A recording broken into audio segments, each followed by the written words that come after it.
Welcome back, mystery lovers. Today's case is going to keep you on the edge of your seat. The case of Summer Baldwin. Summer Baldwin is a young girl born in 1976 in Washington. She is known for her friendly, kind and open personality. A good student with many friends, Summer dreams of becoming an actress after graduating from high school. However, that dream did not come true. After enrolling in community college, Summer had difficulty in studying at university. At the invitation of her friends, she decided to move to Lubbock, Texas, to change her life and seek new opportunities. Summer's life began to decline. She gradually became addicted to alcohol and illegal drugs without seeking help from her family. Her addiction got worse over time, leading to her losing her job and associating with people with criminal records. Her dream of becoming an actress was shattered. She eventually had to work as a prostitute to support herself. Meanwhile, Summer's parents, unaware of their daughter's problems and believing she was living a successful life, were devastated when they received news of her tragic death in September 2005. There is little information about Summer's friends or where she frequented. However, there is one important piece of information to note. Just a few months before her death, Summer was a key witness in a major federal counterfeiting case. This suggests that her murder may have been gang-related and possibly premeditated. This attracted the attention of the Federal Bureau of Investigation, FBI, which placed the investigation under close scrutiny. The police began their investigation and summoned the first suspects. The police first summoned Rebecca, Summer Baldwin's best friend, for questioning. Rebecca shed some light on Summer's work and revealed some information about Summer's boyfriends. One of them was aggressive when he tried to hold her hand, and kept following her even after they broke up, so that man became the main suspect in the case. However, the police arrested this man and brought him to the police station. But he completely denied his involvement in the case. He seemed genuinely surprised and saddened by the news of Summer's death. Moreover, he had a solid alibi for the night before the tragedy. He had been involved in a bar fight because he was drunk and had to spend the night in a cell with another prisoner. Therefore, the police had to release him. Marguerite, another friend of Summer's, provided vital information to the investigation. She met Summer the night before the murder and they had a conversation. They met on September 11th in the parking lot of a convenience store. A red van pulled up to the store, and a young man of Latino appearance got out of the van and entered the store. At that point, Summer got out of the passenger seat and greeted Marguerite. She told Marguerite that the man was a customer of hers, and that it was the second time she had seen him recently.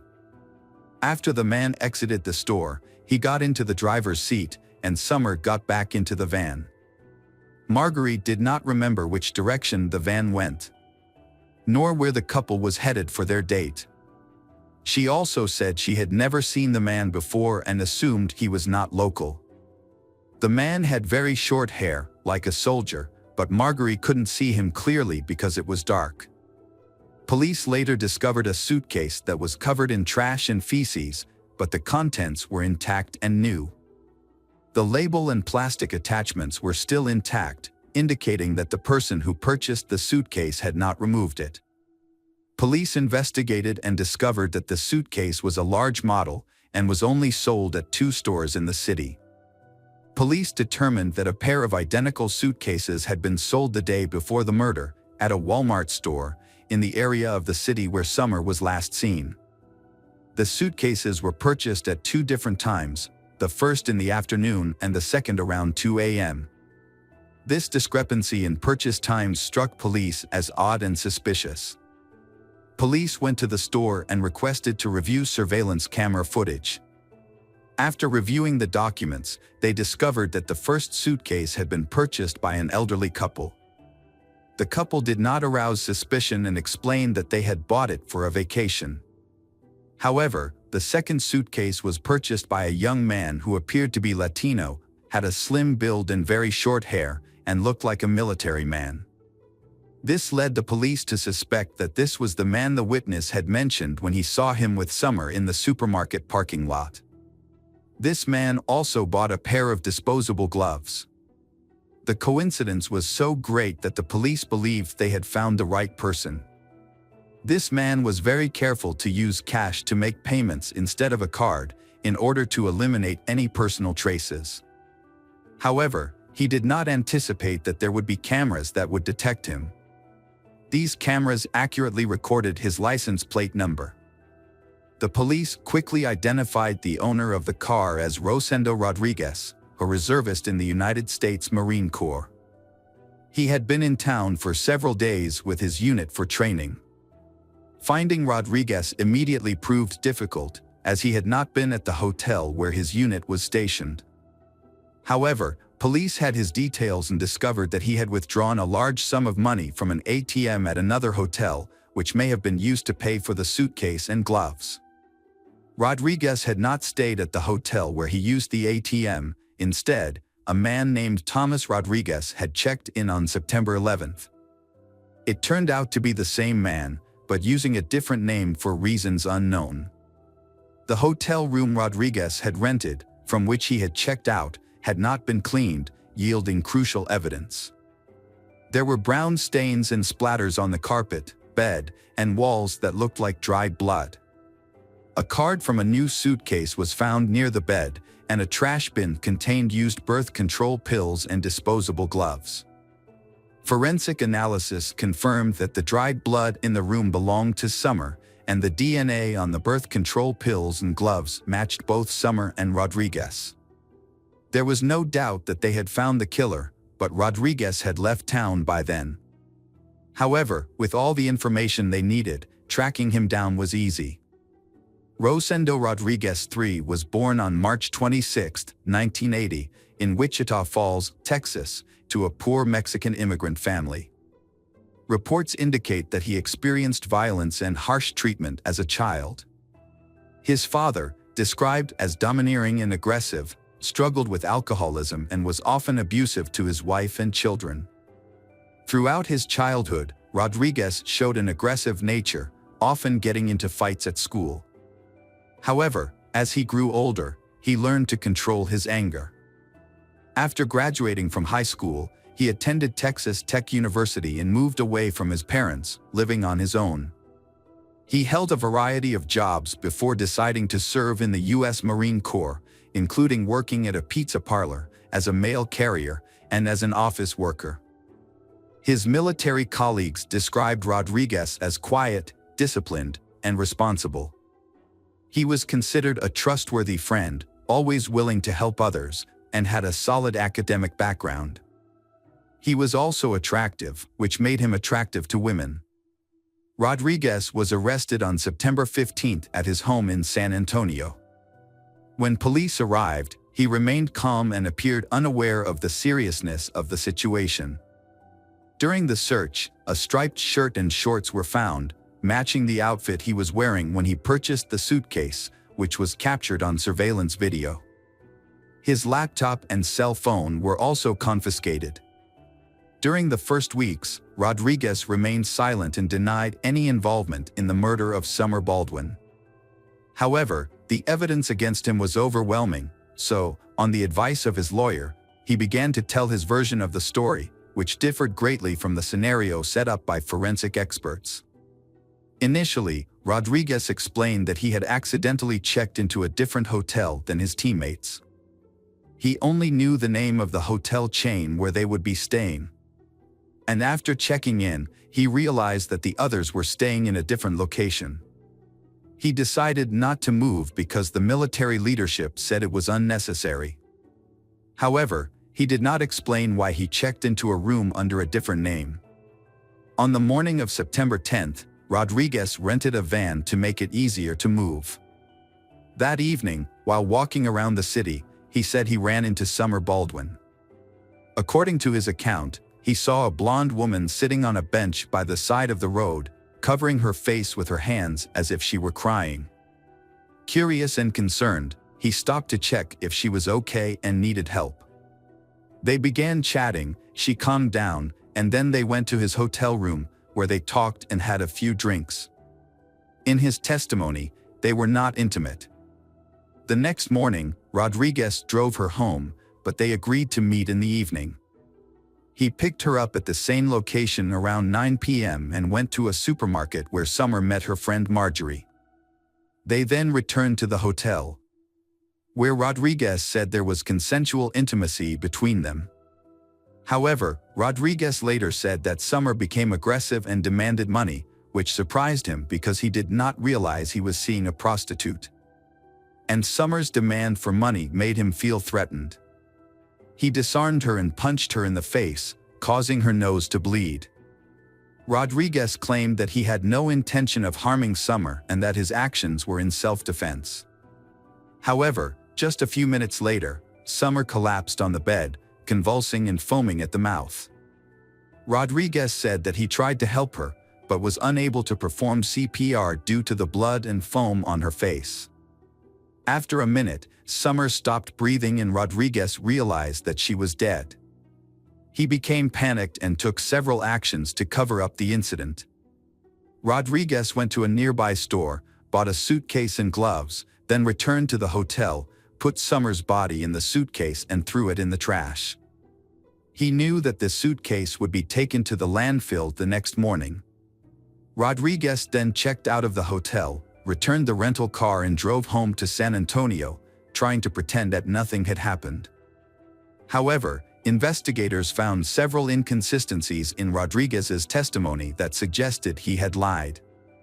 One of the key pieces of evidence was the testimony of Marjorie, who met Summer in the parking lot on the night of the murder. Marjorie claimed that Summer made it clear to her that the man was her client, with whom they had previously had a paid encounter. Rodriguez claimed that everything between them was consensual, but evidence on Summer's body suggested that she had been taken advantage of. It is possible that their first night together was consensual, which is why Summer agreed to meet Rodriguez again. However, Rodriguez's testimony that he only hit Summer once in the face to calm her down does not appear to be true. The autopsy revealed approximately 30 new bruises on Summer's head and body on the night of the murder, along with several stab wounds. This suggests that Rodriguez used violence against Summer. Additionally, the fact that Summer was still alive when Rodriguez stuffed her into the suitcase contradicts his testimony that she was dead. Another notable point is that during the investigation at Rodriguez's home, police seized his laptop. When they reviewed his search history, they discovered that Rodriguez had been actively searching for information about Summer, whether the police were looking for her, and whether her body had been found in a dumpster. It is worth noting that Rodriguez also frequently searched for information about Joanna Catherine Rogers, a 16-year-old girl from Lubbock who had gone missing a year and a half earlier. When authorities offered Rodriguez a plea deal in exchange for information about Joanna's fate, he reluctantly accepted and told his story. He said he met Joanna, a high school student in Lubbock, in late April 2004. After several meetings, they went to his hotel room on May 4th.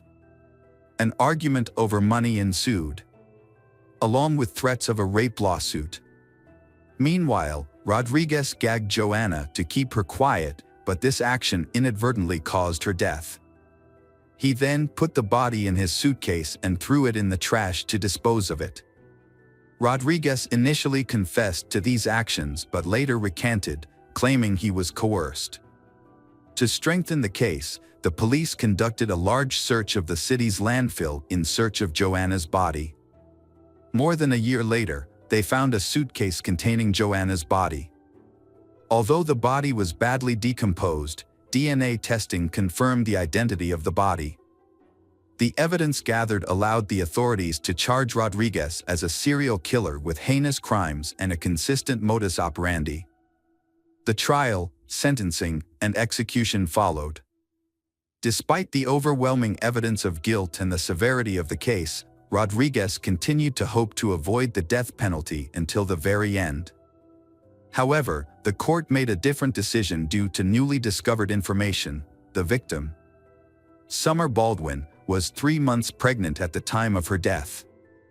This aggravating factor led to the court finding Rodriguez guilty of first-degree murder and sentencing him to death by lethal injection. Rodriguez and his attorney appealed several times, but were all rejected. On March 27, 2018, nearly 10 years after his conviction, Rosendo Rodriguez was executed at the Huntsville prison in Texas. It was the fourth execution in Texas and the seventh in the United States in 2018. Hello friends, welcome to our channel. Today we're going to take a look at another horrible case with you, the case of Jesse Bardwell. Jesse Bardwell was born on September 10, 1988, in Pascagoula, Mississippi, to loving parents Gary and Carla Bardwell. She had an older brother named Brandon. The siblings had a close relationship, with Brandon often protecting Jesse from bullies. Their childhood was filled with joy and love, thanks in part to frequent visits from their grandma Kitty, who adored her grandchildren. She would read to them, share stories, and invent games, creating a warm and nurturing environment. The Bardwell family embodied the quintessential American family spirit. Jessie was a kind, cheerful, and stylish girl who dreamed of a career in the beauty industry and one day opening her own salon. However, when Jessie was 14, her parents divorced, disrupting the family's harmony. She chose to live with her father, Gary, with whom she had a warm and trusting relationship. As a firefighter, Gary's job could be unpredictable, and Jessie would often call to check on him. Gary eventually married again, this time to Gina. Jessie developed a good relationship with her new stepmother. Gina proved to be an excellent homemaker, providing care and support to the entire family. Jessie was relieved to see her father happy with his partner, which made her feel secure about leaving home in the future. After completing her education, Jessie moved to Orange Beach, Alabama, to start her independent life. She worked as a waitress at Cobalt, a popular beachfront restaurant, to support herself. Her father, Gary, recalled how Jessie loved being near the water as it brought her peace. Despite the distance, they remained close, frequently exchanging messages and spending quality time together, such as going boating and fishing, whenever he visited. Kimberly Embry, the restaurant manager and Jessie's friend, discovered that Jessie's father was a skilled musician. After retiring, he dedicated more time to his craft, leading to frequent performances at the restaurant, where he even had his own table. Kimberly admired the close bond between Jessie and her father, describing them as true friends. Jessie always attended her father's performances, and the tips she earned helped fund her college education and pursue her dreams. At work, Jessie met a young man named Terry Ellis, who was also a waiter. They began dating and developed a steady and serious relationship, appearing to be a harmonious couple. However, at a social event, Jessie met Jason Lowe, a friend of Terry's, and was immediately smitten. Her sudden infatuation surprised everyone, and she fell deeply in love with Jason, becoming oblivious to her surroundings. Jessie and Terry parted ways amicably. Jessie opened up to him about her newfound feelings. This decision turned her life upside down, but she was drawn to Jason's charming and promising nature. He was handsome, held 2 degrees, and had a decent job. Jason was polite and knew how to present himself well. For Jessie, her new feelings marked the beginning of a new life. When Jason learned about her dreams, he promised to fulfill them. As he needed to relocate to Dallas, Texas, for a high-paying job in the technology industry, Jessie decided to follow him. Jessie viewed the move as an adventure, rather than a life-changing decision. Although she was hesitant to leave her father, Gary, for an extended period, her ambition and youthful idealism ultimately prevailed. She kept her plans a secret from her father, fearing his disappointment and knowing he would be opposed to her decision. As a result, she didn't inform him of her plans, even when they spent their last Christmas together. Mr. Bardwell didn't notice anything out of the ordinary about his daughter Jessie's behavior initially. She seemed happy, laughing and joking as usual. Jessie, 24, had moved to Richardson, a suburb of Dallas, with her boyfriend Jason. While Jason worked from home, Jessie was looking for a new job and scouting locations for her own salon. They had plans to get married and buy a house. However, Jessie's relationship with her father began to change drastically.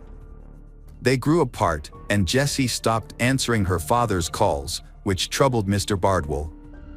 It wasn't until speaking with Kimberly that Mr. Bardwell learned of Jessie's new boyfriend and her move out of state. He tried to reconnect with Jessie, but Jason controlled her communications. Mr. Bardwell's suspicions about Jason grew after meeting him when they visited Pascagoula. The father attempted to dissuade his daughter, Jessie, from returning to Texas, but she was resolute. When Gary inquired about her well-being, Jessie hugged him tightly, insisting everything was fine and expressing her desire to make her family proud. However, her father couldn't shake off the feeling that something was amiss. He even wrote a song, "Taken," in her honor. For months after Jessie moved to Texas, she ceased responding to phone calls. The final warning sign came on May 8th, when she failed to wish her mother and stepmother a happy Mother's Day, a cherished family tradition. Gary sensed something was terribly wrong and contacted Jason, Jessie's boyfriend. Jason claimed ignorance of Jessie's whereabouts, citing their supposedly open relationship, which allowed her to come and go as she pleased. However, Gary knew this was a lie, aware that Jason was a jealous and controlling partner who contradicted himself. The next morning, Jessie's father headed to Texas, convinced that her boyfriend was involved in her disappearance. During his journey, he sent the boyfriend a message warning him that if Jessie wasn't home when he arrived, there would be serious consequences. When he arrived at their apartment, he found no sign of Jessie or her belongings. Despite this, the boyfriend claimed he had no idea where she was and was waiting for her to return. Later, Kimberly shared some information that Jessie had confided in her during a rare heart-to-heart conversation. It turned out that Jason had been spending money on banned substances and entertainment, and his promises to fulfill Jessie's dreams had largely evaporated. The boyfriend had been pretending to be someone he wasn't, and this was also reflected in how he treated Jessie. While their relationship appeared fine in public, Jason was often rude and aggressive in private, leading to frequent conflicts. With Jessie missing, her father filed a missing person report with the Richardson police. The investigation was led by Detective Hiram Hale, a father of 3 daughters who was determined to uncover the truth. The police took immediate action, speaking with the boyfriend several times and searching the house, but they found no sign of Jessie. During the conversation, the young man, Jason, mentioned that he last saw Jessie on May 8 around 10 a.m. She left without explanation, and he thought she might be visiting her parents. He claimed that she drove away in her Acura car. Jason maintained that their relationship was casual and that he didn't control her or pry into her personal life. However, investigators discovered information that contradicted his statements. They found out that Jessie had sold her Acura car 3 weeks earlier, and Jason was present at the sale. This new information raised suspicions, and investigators questioned Jason again on May 12. When searching his home, police found a plate with a powder substance in the kitchen, which turned out to be cocaine. The investigation then shifted to Jason's garage and the vehicle inside. At first, Jason was unwilling to permit the search, stating that he shared the garage with others and therefore required their consent. However, he eventually dropped his objections. Upon entering the garage, officers noticed a mud-splattered Audi with a detached bumper. They suspected that Jessie's body might be inside the car. Although the vehicle was empty, the smell of decomposition was stronger inside. Police found the broken bumper and what appeared to be blood stains in the trunk. When experts applied a luminol-based substance to the cargo area, it illuminated with a blue light, indicating the presence of blood, likely belonging to the missing woman. Jason claimed he became stuck in the mud while searching for his girlfriend after the car's bumper caught on a bush. Despite this, He maintained that he had no knowledge of her whereabouts.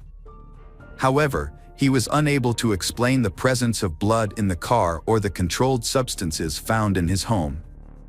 Experts determined that the amount of blood in the trunk suggested that she was likely deceased. As a result, the case was reclassified as a homicide investigation. To prevent the main suspect from fleeing, Jason was detained on charges related to the narcotics found in his home. During interrogation, Jason continued to stick to his story. When shown a photo of his loved one, he refused to provide any explanations, gazing at the picture without emotion and suggesting that he was being framed for a crime he did not commit. Eventually, the suspect was charged with homicide, even though Jessie's body had not been found. The search for her continued, but it was a difficult and time-consuming process in the vast state of Texas, with its many rivers, lakes, fields, and forests, where a body could easily be hidden. 1 year later, Jason was in a Texas jail, still cooperating with the investigation. He revealed 2 key details about the case. Firstly, he claimed Jessie's death was an accident and planned to reveal more in court, hoping the jury would be understanding. This makes it difficult for prosecutors to build a case. Andy Farkas, Jason's defense attorney, is very happy about this. Farkas conducted a mock trial with a panel of outsiders acting as jurors, using the available evidence and Jason's confession. However, the mock trial ended in a not guilty verdict, with 15 out of the mock jurors voting to acquit. Farkas hoped that a real court would also deliver a not guilty verdict if they knew the truth. It was later revealed that Jason himself had provided the anonymous tip about the location of the victim's body, which became another piece of evidence in the investigation. The prosecution proposed a deal to reduce the sentence by half if Jason revealed Jessie's location. After discussing it with his lawyer, Jason agreed, on the condition that the source of the information would remain secret until the trial. The authorities wanted to find Jessie's body so her family could give her a proper burial and say their goodbyes. As time passed, Jessie's father, Gary, became consumed by grief and anger, longing for justice to be served. On May 19th, when Jessie's body was finally discovered, her loved ones were able to mourn her and say goodbye. However, when Gary received the autopsy report, he was shocked and appalled by the state of his daughter's body. She had been wrapped in a sheet and was barely recognizable as a human being, having been discarded like trash. Gary arranged for his daughter's body to be returned to her hometown with the help of his friends and former colleagues, who hired a funeral hearse to transport her. Jessie's family, friends, and acquaintances held a memorial service for her on the beach, where they prayed for her to be found and for justice for her suffering. About 1,000 people attended a memorial service at the First United Methodist Church to honor the victim. The victim's grandmother, Kitty Bardwell, spoke emotionally, saying that if the town could be cleansed by the tears shed for her granddaughter, it would be truly clean. The tragedy drew widespread attention, with many offering condolences to the family and coming forward to support them. Gary found a unique way to cope with his emotions. Gary printed a photo of Jason, attached it to a stump, and hit it with a 12-pound sledgehammer. This unusual form of therapy brought him some small sense of relief. However, Gary continued to struggle, often finding it hard to get out of bed in the morning. He held on to the hope that Jason would be tried and convicted for murdering his daughter. Gary blamed himself for not doing more to protect Jessie, wishing he had convinced her to leave Jason or at least break up with him. Gary remembered a phone call from Jessie, where she admitted he was right about Jason after they had argued and he had kicked her out. She had found temporary shelter with a friend but returned to Jason the next day, giving him another chance. Gary had no choice but to accept his daughter's decision, a choice that would later fill him with regret. When the trial finally began, Gary traveled to Texas, determined to see Jason punished for his crime. Prosecutor Cynthia Walker started her opening statement by describing Jason's personality. Many people saw him as complex and difficult to get along with, and he had few friends because of his long history of substance abuse, which often led to uncontrollable outbursts of anger. It's possible that Jesse was a victim of one of these outbursts. Prosecutor Westwin called some of Jason's former girlfriends to testify. They supported the prosecution's claims about Jason's aggressive behavior, saying they had feared for their lives because of his violent jealousy. Like Jesse, they had been isolated from their friends and family by Jason, who showed clear signs of being manipulative and a pathological liar. In contrast, Jason presented himself as superior to other men, successfully deceiving people. Jason responded quickly to these revelations in court. He said he had started using substances at age 13, influenced by his friends, and had become addicted. Jason Lowe tried to keep his life on track, earning multiple degrees and working for a prestigious global company. He claimed his actions were motivated by a desire to fulfill Jesse's dreams and build a life together out of love. However, the prosecution presented a different image of Jason. They suggested that his behavior was inconsistent with someone grieving the loss of a loved one. The investigation found that Jesse's death occurred between May 1st and May 3rd, likely on the day of a reported argument with Jason that the neighbors, the Jordans, witnessed. After Jesse's death, Jason moved her body to the garage and placed it in the trunk of his car, where it remained for several days. The blood found in the car was confirmed to be Jesse's. Jason later moved her body to a remote farm, hiding it in the nearby woods. The sheet wrapping Jesse's body was identified as part of Jason's bedding set, which was still in use at his home even after her death. Meanwhile, Jason continued to see other women, exchanging messages and intimate photos with them before meeting at his apartment. Jason tried to cope with his emotions by using substances, which he believed made dealing with reality easier. However, his attempt to distract himself was disrupted when detectives discovered his involvement in Jesse's death through a clever tactic. They asked Tommy Jordan, someone Jason knew, to talk to him while being monitored. During this conversation, Jason admitted to making a mistake and feeling guilty about an accident that happened with Jesse, which he attributed to his own negligence. Jason's admission was seen as a confession, and he eventually told the prosecution where Jesse's body was located. At the trial, Jason shared his account of what happened on the night of Jesse's death. He explained that they had taken pills that increased their libido and were intimate in the shower. Jason slipped and fell, followed by Jesse, who hit her head on the bathtub. She then sat down, feeling hot and dizzy, and Jason claimed he offered to call for medical help, but Jesse refused, thinking that rest and sleep would be enough. Jason found Jesse unresponsive and not breathing on his chest the next morning. Despite trying to revive her, she was dead.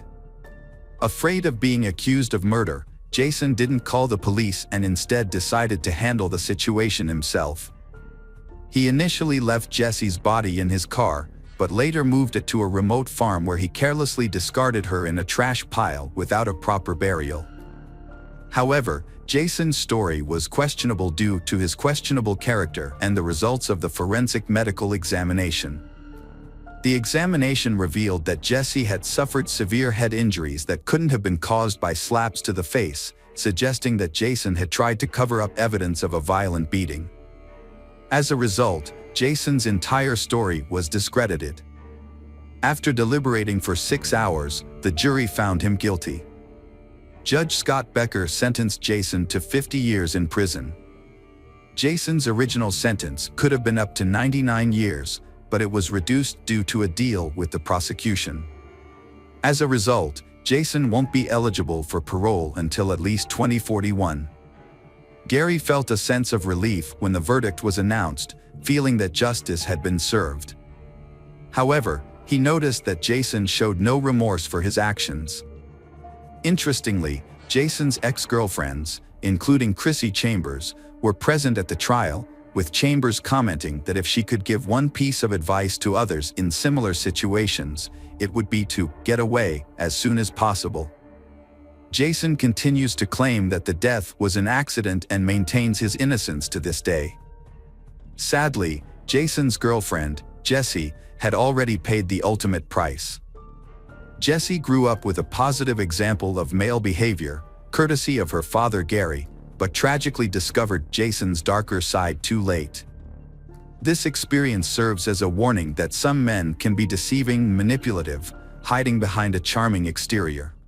Hello friends, welcome to our channel. Today we're going to take a look at another horrible case with you.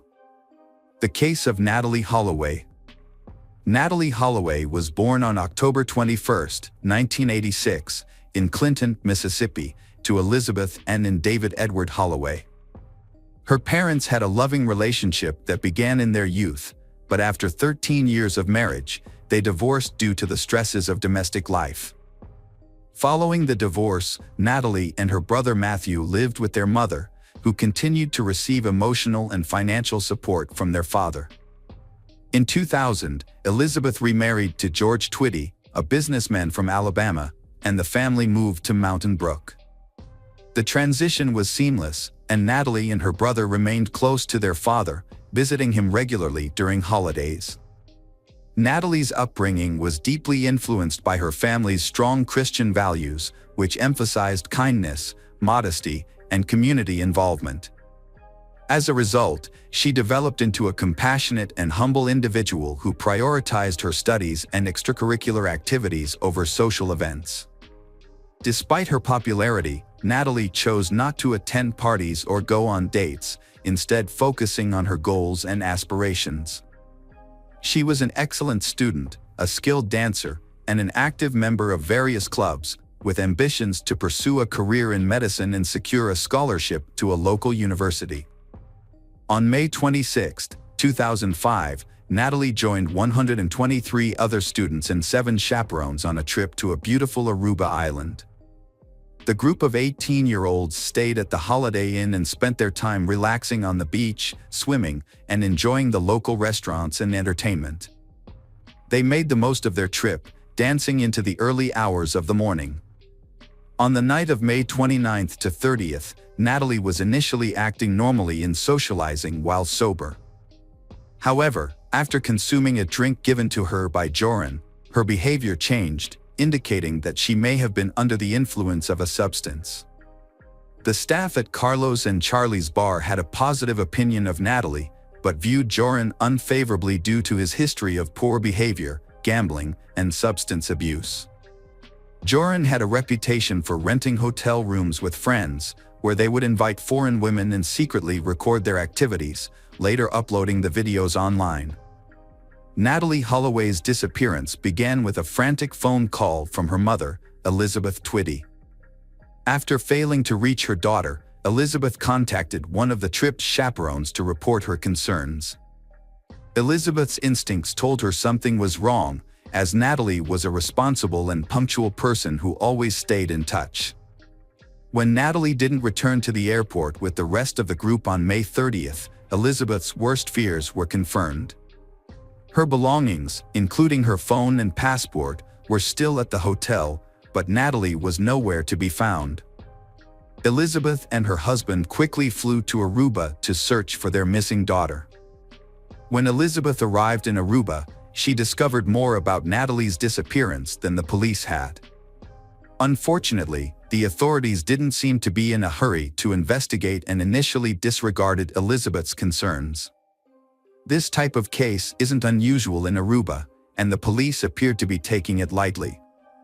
They implied that it was common for tourists to miss their flights or lose track of their group, and that Natalee was probably just having fun, drinking, or socializing with new people. Natalee's last known whereabouts were on May 30th at around 1:30 a.m., when she left a bar with a man named Van der Sloot. They got into a car with 2 other young men, and that's the last time she was seen.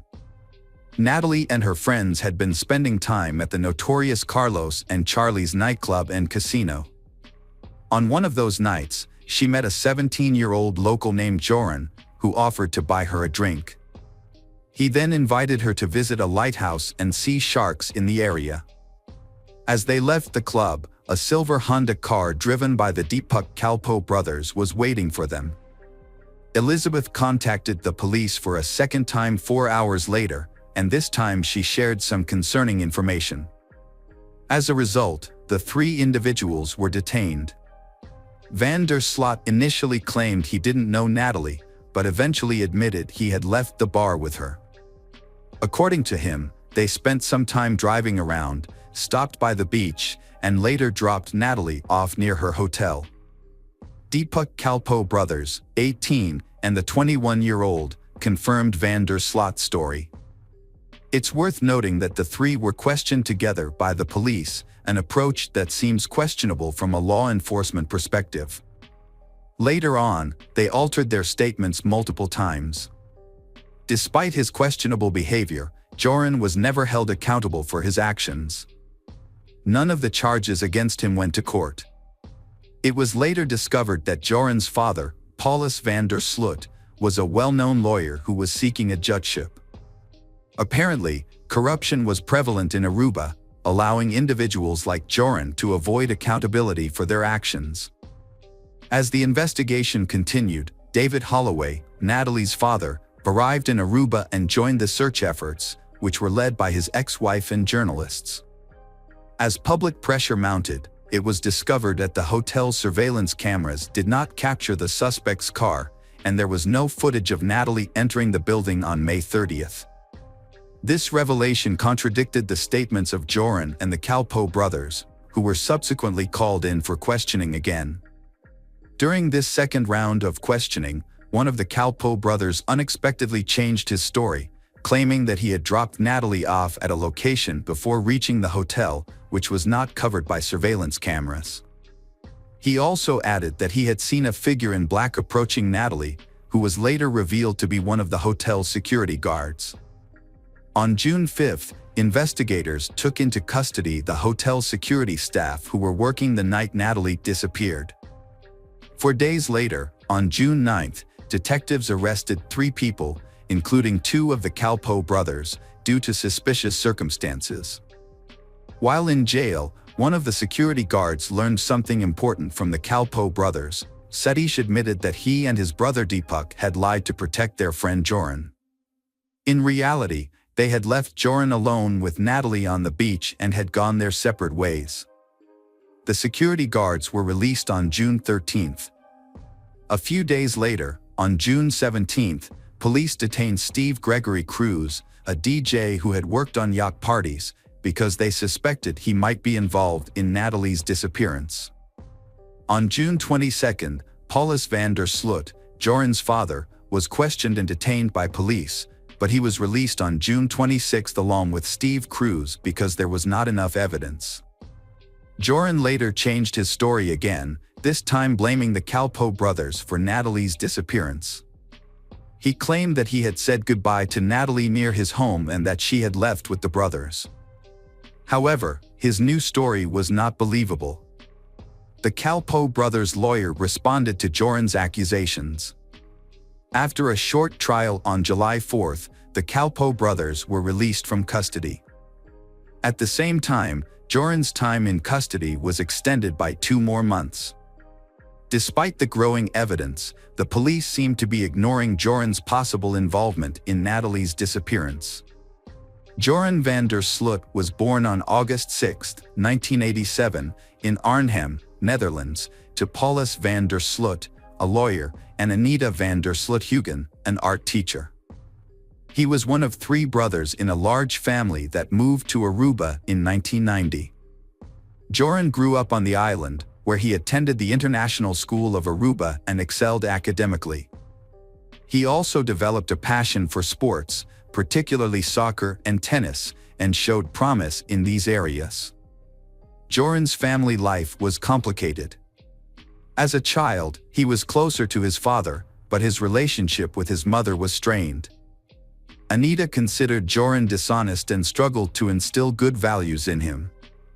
She remembered him as a rebellious child who frequently ran away from home. As Joran entered adulthood, he began to associate with a questionable crowd and developed a taste for gambling. Despite this, he presented himself as confident and fearless to his friends, which initially impressed many people. However, locals were wary of Joran, sensing that his permissive behavior would eventually lead to trouble. Joran was popular with girls, but he often took advantage of them. Overall, people had mixed opinions about Joran, with some being drawn to his charismatic personality and others being put off by his questionable behavior. As the investigation into the suspects continued, the search for Natalie Holloway remained ongoing. U.S. authorities assisted by closely monitoring the progress and providing significant financial support to aid in the search for the Natalie. Although the Aruban authorities were not pleased with the increased scrutiny, they accepted the funding. On August 26, the police detained the Calpo brothers and another young man, but this was unrelated to the case. The arrest was an attempt to intimidate them into talking. All four were released on bail on September 3, 2005, and a week and a half later, all restrictions were lifted. Joran van der Sloot spent about 3 months in custody. After his release, he reveled in the notoriety, giving interviews and appearing on TV shows. He claimed Natalie Holloway was flirtatious and offered intimacy, but he declined due to lack of contraception. When questioned about his credibility, Joran threw a glass at the interviewer, showcasing his impulsiveness and aggression. According to the recorder, Joran van der Sloot was confessing to witnessing Natalie Holloway's death on the beach in Aruba. He claimed they were intimate before she lost consciousness, and despite trying CPR, she died. Van der Sloot said he and a friend disposed of her body at sea. Despite the damning recording, Van der Sloot again avoided consequences, quickly denying his statement after it aired. In his 2007 book, The Case of Natalie Holloway, My Own Account, Van der Sloot maintained his innocence, apologizing to Natalie's family and providing his account of events, despite ceasing search efforts by authorities. In 2008, 2 new witnesses came forward in the case. One reported seeing Joran and his father on the beach near the Holiday Inn on May 30, 2005, around 4 a.m. Joran appeared disheveled and shirtless. The witness saw them arguing in a car before driving away. However, Paulus had an alibi for the night of Natalie's disappearance. Joran's former girlfriend also came forward, recalling a comment he made about easily disposing of a body. However, Joran was known for lying and exaggerating. Despite these developments, Joran and the Calpo brothers were detained and released multiple times. The Holloway family hired a private investigator, Tim Miller, who searched the landfill and discovered oversights by the island's police, including failure to interview Natalie's classmates or hotel room neighbors. Natalie's electronic room key was used several times on the night of her disappearance, and she left behind her rare and expensive mobile phone. A male DNA was found on her toothbrush. The investigation's flaws were exposed. After his father's death, Joran contacted the Holloway family, offering to reveal the truth about Natalie's disappearance for a $250,000 reward. He claimed he wanted to clear his conscience, but was actually blackmailing them. The Holloways, desperate for answers, paid Joran $25,000 to meet with their lawyer, John Kelly, in Aruba. Joran provided a new account of events, claiming Natalie resisted his sexual assault, struggled, and hit her head on a rock after he pushed her. He then buried her body in a building foundation. Elizabeth Twitty followed up on Joran's claims by contacting the police. However, verifying his story was simple, and it quickly became apparent that the house he pointed to had been built long before Natalie's disappearance. As a result, the police concluded that his testimony was insufficient to warrant an arrest. It was widely believed that Joran had fabricated another lie to obtain money, and after receiving the funds, he fled to Peru. In another case, on June 1, 2010, the body of 21-year-old Stephanie Tatiana Flores Ramirez was found in a hotel room in Lima, Peru. She had suffered severe injuries and died from a neck fracture.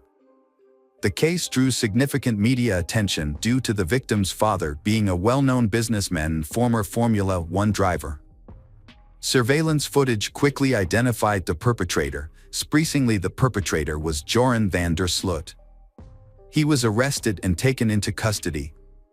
He claimed to have met Stephanie at the Atlantic City Casino on May 30th, where they played poker together.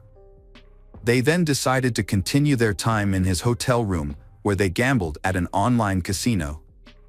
Stephanie discovered disturbing information on Joran's laptop while he was in the bathroom. She learned that he was a suspect in the disappearance of Natalie Holloway, which frightened her and made her want to leave.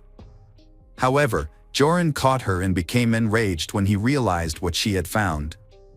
He physically attacked her until he was certain she was dead. After the attack, Joran showered and left the scene, instructing the staff not to disturb Stephanie, falsely claiming she was sleeping. Her body was found 3 days later, on June 3rd. Joran was caught on June 4th while trying to flee to Chile and subsequently confessed to the crime. The news of the murder shocked the U.S., especially given that it occurred exactly 5 years after Natalie Holloway's disappearance. Elizabeth Twitty, Natalie's mother, was moved by the news, saying that justice had finally been served, but at a terrible cost. On January 11, 2012, Joran van der Sloot was sentenced to 28 years in prison for Stephanie's murder and ordered to pay the Ramirez family $75,000 in compensation. Joran was first imprisoned at Pedras Gordas, but was later moved to Chalip Pala in 2014. During his incarceration, he married a Peruvian woman he met in 2010 while she was visiting another inmate. She believed that Joran had genuinely changed and become a better person, describing him as attentive and gentle during their time together. However, this proved to be a facade, as Joran was actually using her for his own benefit and showed no remorse for his past actions. Meanwhile, Natalie Holloway's family was seeking closure. In June 2011, her father, David Holloway, filed a petition in an Alabama court to have Natalie declared legally deceased. Natalie's mother opposed this move, holding on to the hope that Joran would eventually confess to the crime and face trial. After 2 hearings, Judge Alan King ruled in favor of the declaration, stating that all necessary requirements had been met. On January 12, 2012, the court officially declared Natalie deceased. On June 8, 2023, van der Sloot was extradited to the United States and taken to the Hoover City Jail in Alabama. The next day, he was charged with extortion and wire fraud, but he denied all charges. However, on October 18, 2023, he changed his plea and admitted to murdering Natalie Holloway. He confessed to killing her on May 30, 2005, by hitting her with a cinder block after she rejected his advances, and then disposing of her body in the ocean where it was likely consumed by sharks. Although van der Sloot confessed to the crime as part of a plea deal, this confession cannot be used as evidence in court. As a result, he was sentenced to 20 years in prison, which will be served at the same time as his existing prison term in Peru. Despite the confession, Natalie Holloway's disappearance remains an open case in Aruba, and her murder has gone unpunished due to a series of cover-ups, corrupt deals, and bureaucratic delays, despite widespread international attention to the investigation. Hello friends, welcome to our channel. Today we're going to take a look at another horrible case with you, the case of Ilana Frick. Ilana Christina Frick was born in September 1977 in Windsor, Ontario, to George and Anna, who had immigrated to Canada from Croatia in the early 1970s. She was the younger of 2 daughters, with an older sister named Caroline, with whom she was extremely close. Ilana's birth was considered a miracle by her parents. Her mother, Anna, had faced serious health complications after her first pregnancy, and doctors had told them that Anna would likely never conceive again. Anna and George made a significant effort to ensure their daughter's well-being and meet their needs, in spite of the difficulties they faced. They both worked at a car factory, striving to give Ilana and Caroline a good education and a comfortable life. Growing up, Ilana was a diligent and passionate student. She spent most of her free time reading, also found time to attend dance classes, practice gymnastics, and compete in track and field events. During her summer breaks, Ilana chose to work to help support her family, often working in cornfields and learning to manage her finances wisely. As she progressed through school, Ilana excelled in math and science, and by the time she reached high school, she had set her sights on a career in medicine. Elena graduated at the top of her high school class and was accepted into a prestigious medical university. Around the same time, she started dating Matthew Ryan, a classmate from high school who was also studying in the same department. They maintained a long-distance relationship after graduation, with Elena moving to Ottawa to pursue a residency program at the university. Matthew, on the other hand, chose to work at a local hospital and did not pursue further education. Despite the distance, Elena and Matthew's relationship continued until nearly 2002. They had even made plans to get married, but ultimately decided to remain friends. By then, Elena was interning at a top clinic and was working towards earning a doctorate, while Matthew's career had not advanced. In February 2003, during a night shift at the hospital, Elena met Mohammed Shamji, a new colleague. She was immediately drawn to him. Mohammed, who was just a year older than Elena, was a resident in the neurosurgery department and came from a family of prominent doctors. Mohammed Shamji was born and raised in Ottawa, Ontario, into a family of medical professionals. His father, Farid Shamji, was a well-known surgeon, and his mother, Edith, was a talented psychiatrist. Mohammed's older brother, Ali, also pursued a career in medicine, becoming a medical biophysicist. Both brothers attended Yale University, and later, Mohammed returned to Canada to earn his doctoral degree from the University of Western Ontario. Additionally, Mohammed had taken an interest in a blonde woman, but at first, he did not make any attempts to approach her. Ilana was immediately drawn to Mohammed, a tall, dark-skinned man, and sought to capture his attention. He eventually asked for her number and initiated contact, marking the beginning of their romance. Initially, Ilana perceived Mohammed as a reserved individual who hesitated on dates, jumped between topics, or fell silent, giving the impression of being introverted. However, it was later discovered that his behavior was not due to shyness but rather a lack of interest. Unbeknownst to Ilana, Mohammed was seeing another woman at the time and intentionally kept this a secret.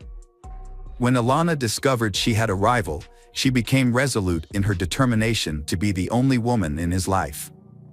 The first year of their relationship was tumultuous, with they breaking up on 3 separate occasions, rekindling.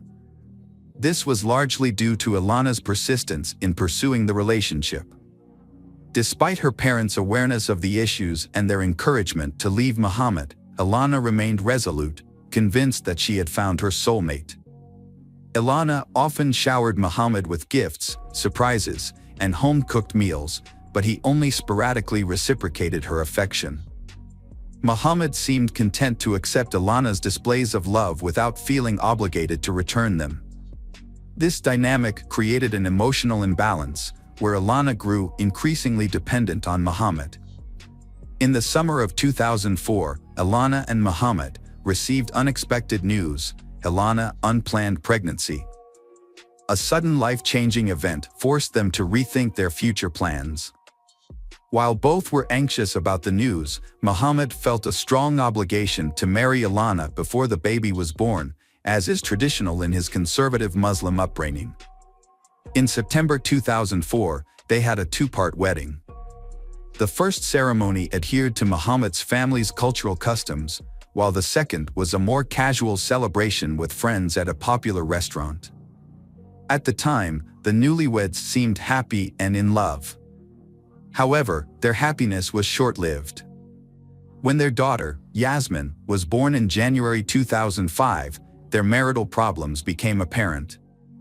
Mohammed's focus on his career and education left Ilana and their newborn daughter feeling neglected. To make matters worse, Mohammed had been hoping for a son and wasn't afraid to express his disappointment. This marked the beginning of a troubled marriage that would ultimately end in tragedy. After having her child, Ilana took maternity leave to care for her daughter and manage the household. When Muhammad returned home, he would often go straight to his room and spend very little time with his wife and children, which left Ilana feeling abandoned and unappreciated. As time passed, Muhammad's behavior worsened, and he became increasingly critical and abusive. He would insult Ilana's appearance, refuse to eat her cooking, berating and insulting his wife. Despite her growing unhappiness, Ilana chose not to confide in anyone, including her close friends and parents, about her marital problems. However, one day, while Ilana was on the phone with her mother, Muhammad returned home in a bad mood and began berating Ilana in front of her mother. Ilana's mother tried to defend her, but Muhammad shifted the blame onto Ilana, claiming she was responsible for their troubled marriage. Ilana's mother advised her to end the relationship with Muhammad and file for divorce, but Ilana declined, hoping that she could still salvage the marriage. Unfortunately, Muhammad's actions worsened, and he started physically harming Ilana on top of the verbal abuse she had already been enduring.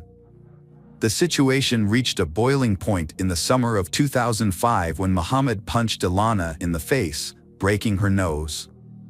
Fearing for her safety and that of her child, Ilana fled to friends and reported the incident to the police, finally deciding to end the marriage and leave Muhammad for good. Muhammad surprisingly begged his wife, Ilana, to come back, vowing to never physically abuse her again or even raise his voice. He promised that their family life would be perfect and he would control his temper. However, Muhammad's sudden change of heart was motivated by self-interest. As a young neurosurgeon, he was about to start at Duke University, working towards his doctorate, and a criminal conviction would ruin his promising medical career. Muhammad's primary concern was his own future, but he successfully convinced Ilana to drop the charges against him. She even agreed to follow him to North Carolina, where he would pursue his studies. Ilana's loved ones were confused when she didn't leave her husband despite the difficulties she was facing. Instead, she moved to another country with Muhammad. When they encouraged her to reconsider, she stood her ground. When the family settled in the US, life appeared more tranquil for a time. Muhammad earned a highly competitive spot in an elite engineering program. Meanwhile, Ilana joined Duke University on a full tuition scholarship. Their relationship grew stronger and became more confident in their decision to have more children. After the arrival of their daughter Fiza, they welcomed another child. Unlike their son's relatively smooth birth, Fiza's delivery was more challenging. The new addition to the family brought immense joy, and they felt grateful for their family growing closer. What secrets lay hidden behind the perfect facade of this family? In the late summer of 2009, Ilana and her husband, along with their children, returned to Ottawa, Canada, and settled back into their home. Ilana, however, soon ended her maternity leave and secured a job as a family doctor at a renowned hospital, quickly building a solid reputation. Her husband, meanwhile, juggled work, studies, and teaching at a university. As social media gained popularity in the late 2000s, they started a personal blog that portrayed them as an ideal family. They shared photos of their vacations, accomplishments in science, and luxury lifestyle, complete with a lavish home. They even posted about attending prestigious conferences and trendy resorts. To outsiders, they seemed like a happy, successful, wealthy, and deeply in love couple with no problems. However, this perfect image hid a dark reality. Behind closed doors, Muhammad continued to exert strict control over Ilana. He monitored her interactions, dictated what she wore, and even checked her email and social media accounts. He openly criticized her appearance, style, and parenting methods, leaving Ilana feeling silent and trapped. As time passed, the tension and aggression between them became stressed, with Muhammad frequently yelling at Ilana and blaming her for their arguments and discord. In 2011, a prestigious medical center in Calgary offered a talented neurosurgeon, Mohammed, a fellowship in spinal surgery. Mohammed accepted the offer and relocated to Calgary, but he had to leave his family in Ottawa because his wife, Ilana, couldn't take a leave of absence from her job for over a year. They had to manage a long-distance relationship. During one of Mohammed's visits home, their relationship faced its biggest challenge yet. While at home, Mohammed accidentally left his laptop open, and Ilana saw a message from another woman on his social media account. The content of the message implied a romantic involvement. When Ilana confronted Mohammed, he confessed to having an affair, which was a devastating blow to Ilana. Ilana's family believed that this was the final straw, and they were convinced that she wouldn't forgive Mohammed again. However, Ilana decided to give their marriage another chance. Mohammed promised to end the affair, and they decided to start fresh in Toronto, where Mohammed had secured a high-paying job. Despite this fresh start, their marital issues persisted. After their move to Toronto, Mohammed expressed his desire to have a son, and Ilana agreed to try again, hoping that a new child would bring stability to their family. In October 2013, they had a son named Marius, a long-awaited addition to their family. Despite the new baby, his behavior towards his wife remained unchanged. Over the next few years, he devoted himself to his medical career, becoming a skilled and respected neurosurgeon known for his ability to tackle complex cases that other doctors avoided. Meanwhile, the wife also advanced in her career, becoming a representative for the Ontario Medical Association. However, the tension between them began to escalate, and his behavior towards his wife became increasingly aggressive. He went beyond verbal abuse, resorting to physical violence against her. During a family ski trip, the wife suffered a deep cut on her arm that required stitches, as well as other injuries. She initially claimed that the injuries were a result of a skiing accident.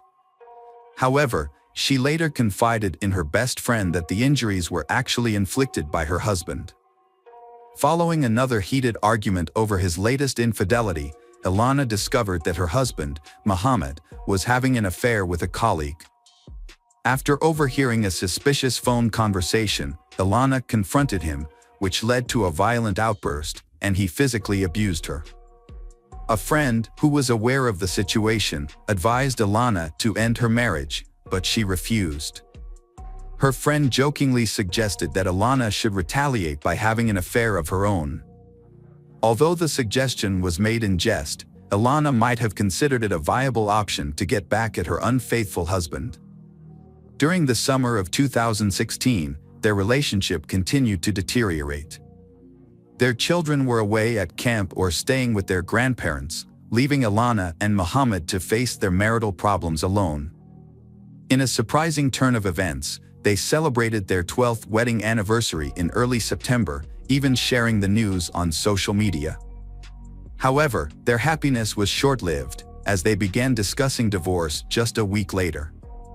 Despite his marital transgressions, Mohammed refused to acknowledge his actions as grounds for divorce, claiming that he was happy with his current situation. On the other hand, a desperate Ilana initiated an affair with a coworker who had been flirting with her, escalating their relationship turmoil. Elena found herself swept up in a new romance, feeling cherished and adored by her partner. This was a welcome change from her current situation, and she reveled in the long-absent sensation of being loved and desired. However, her personal life was about to take a dramatic turn. A fierce argument erupted in the family on November 25, 2016. Elena informed her husband that their divorce was unavoidable. The following day, she consulted with a divorce attorney and then departed for a 3-day medical conference in another city. While Elena was away, her husband, Mohammed, sent her a series of messages, begging her to reconsider and work on saving their marriage for the sake of their children. Elena returned home on November 30th and made a final phone call to her parents. Although her voice betrayed some anxiety, she reassured them that everything was okay. Unbeknownst to her family, Elena had attempted to call the police that evening, but in her distress, she accidentally misdialed the number, leading to a devastating outcome. On December 1st, Anna tried to contact her daughter Ilana but was unable to reach her. Concerned, Anna called her son-in-law Muhammad to ask what was wrong. Muhammad claimed that Ilana had packed her bags in the middle of the night and left him and their children to be with her lover. However, Anna and her husband were skeptical of Muhammad's story, knowing that their daughter would never abandon her children. They asked a close friend of Ilana's to keep an eye on the Muhammad home while they traveled to Toronto to report Ilana's disappearance to the police. The friend reported that Ilana's car was still parked in the driveway, which only added to the family's concern. When Anna and her husband arrived at their daughter's house, they didn't notice anything out of the ordinary at first. However, Muhammad was agitated and insisted that Ilana was with her lover, repeating the same story he had told the police earlier. After Ilana was reported missing, a shocking discovery was made. The police found a body inside a suitcase. A man walking his dog by the river on December 2nd noticed a new-looking suitcase under a bridge about 24 miles from the suspect Muhammad's home. His curiosity got the best of him, so he opened the suitcase, discovering the body of a blonde woman. The police were immediately notified, and the body was taken to the medical examiner for identification and analysis. Fortunately, identifying the owner of the suitcase was not difficult because the perpetrator had left the luggage tag attached, which still had her name and travel information from her recent trip. Her parents confirmed the identity as Ilana. An autopsy revealed her cause of death to be mechanical asphyxiation and a broken neck. Additionally, her body showed signs of abuse with multiple bruises and abrasions. Notably, the victim was found dressed in pajamas with no shoes. Considering the victim's position in clothes, it appears she was placed inside the suitcase immediately after her death. The investigation led to the suspect's arrest later that evening at a coffee shop. Evidence indicated he was planning to leave the country. A lawyer accompanied the suspect during his meeting at the time of arrest. However, law enforcement thwarted the escape. Subsequently, Muhammad, the prime witness turned suspect, was arrested, formally charging him with Ilana's first-degree murder. Muhammad denied any involvement in the incident, but a disturbing detail soon came to light. Their 12-year-old daughter, Yasmin, had unintentionally witnessed her mother's murder. Yasmin reported hearing screams and noise coming from her parents' room, prompting her to rush there. She opened the door slightly and saw her father kneeling behind the bed, while her mother was likely on the floor, out of her sight. Muhammad ordered Yasmin to leave the room immediately, shut the door, and go back to bed. The next morning, he told his daughters that their mother had left. Despite her young age, Yasmin sensed that something terrible had occurred, but she couldn't fathom that her father was responsible for her mother's death. To avoid putting his daughter through the trauma of testifying in court, the accused confessed to the crime. He recounted the events of that fateful evening, stating that he and his wife had argued over her alleged infidelity and desire for a divorce. Muhammad claimed that he didn't intend to harm his wife, but the situation escalated rapidly. The argument turned violent, and when his wife tried to call the police, he knocked the phone out of her hand. She began screaming, and Muhammad struck her multiple times in the face before pinning her to the floor and strangling her with his hands. Muhammad's daughter entered the room, but couldn't see what had happened behind the bed. By the time Muhammad realized his wife was not breathing, it was too late. In a desperate attempt to revive her, he made a fatal mistake, breaking her neck. Panicked, he placed her body in a large suitcase and drove around for hours, unsure of what to do. Eventually, he stopped at a small bridge over a river and threw the suitcase into the water, hoping the current would carry it away. However, the suitcase got stuck against the bridge's foundation, hidden in the darkness. During the trial of the surgeon, a scandal emerged involving his father, Farid Shamji. The elderly man made derogatory comments about his deceased daughter-in-law, trying to justify his son's actions by claiming she had been unfaithful and provoked him. As a result, his medical license was revoked. Muhammad was found guilty of second-degree murder in April 2019 and sentenced to life imprisonment. However, he may be eligible for parole in 14 years, considering the time he served during the trial. This means he could be released as early as 2030.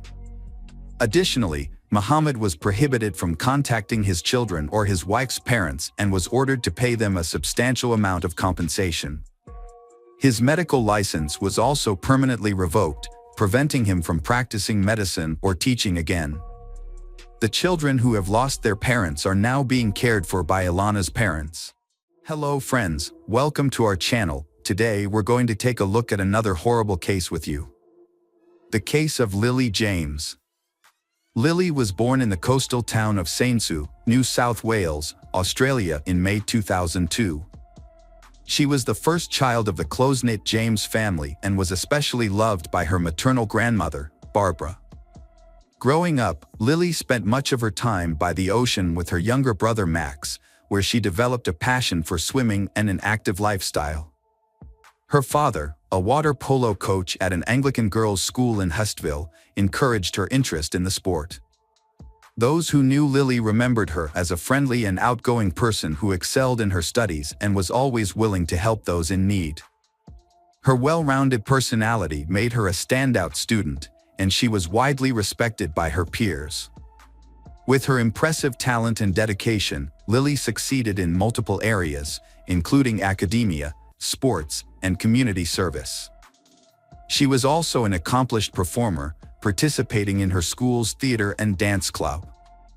Eventually, Lily's talents caught the attention of organizers from the prestigious Woodford Folk Festival, one of Australia's largest annual events, attracting over 125,000 attendees from around the world. As part of the celebrations, Lily performed a unique monologue from William Shakespeare's Macbeth. Her performance showcased her impressive skills, charisma, and stage presence, earning her a standing ovation and the jury's approval. She achieved second place in the theater category, a remarkable achievement that earned her recognition and a significant prize. In 2018, Lily achieved another milestone when she passed her beginner's driving test. Her athletic talents also flourished, particularly in water polo, a sport she began competing in professionally, following in her father's footsteps. She won the title of swimming champion in the under-17 category, a feat that delighted her parents.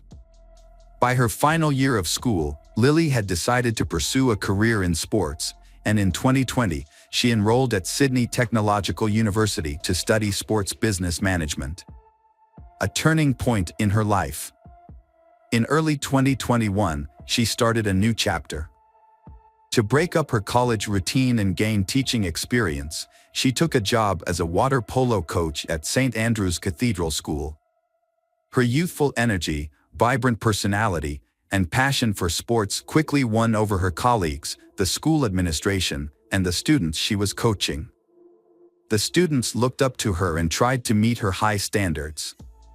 In return, she sought to understand each student's unique needs and strengths. That's when she met Paul, the new cricket and hockey coach. His impressive skills and charismatic presence quickly made him the center of attention.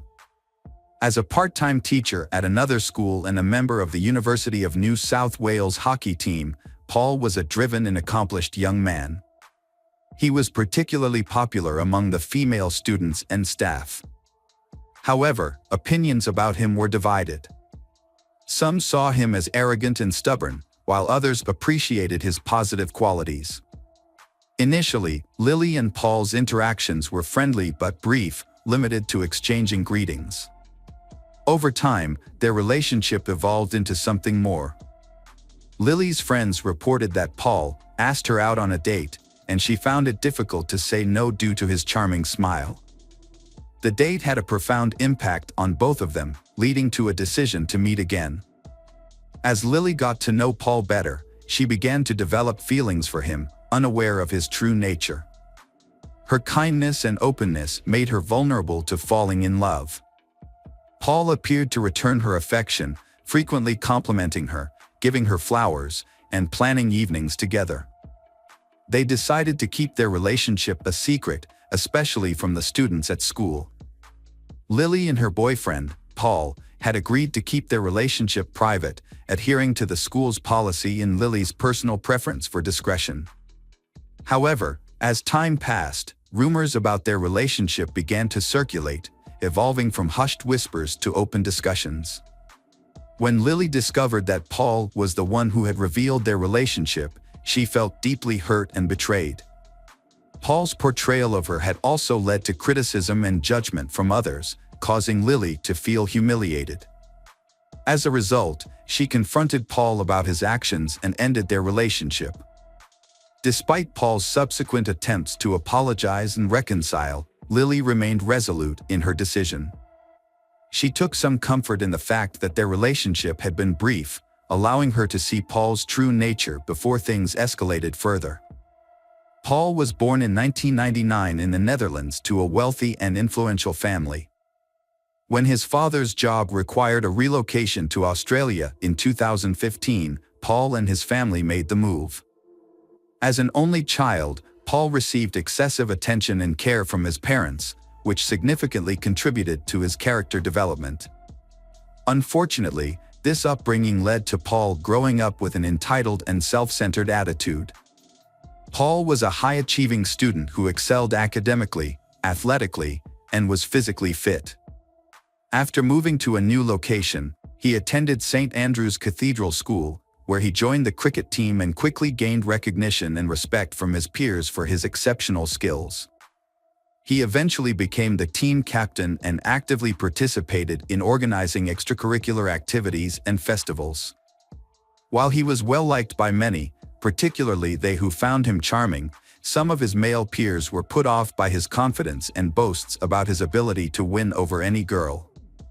Despite this, Paul's charm and charisma earned him many admirers. After graduating in 2017, the school administration offered him a position as an assistant coach for cricket and hockey, which he gladly accepted. He quickly took on a leadership role and successfully managed these sections, feeling confident in his abilities.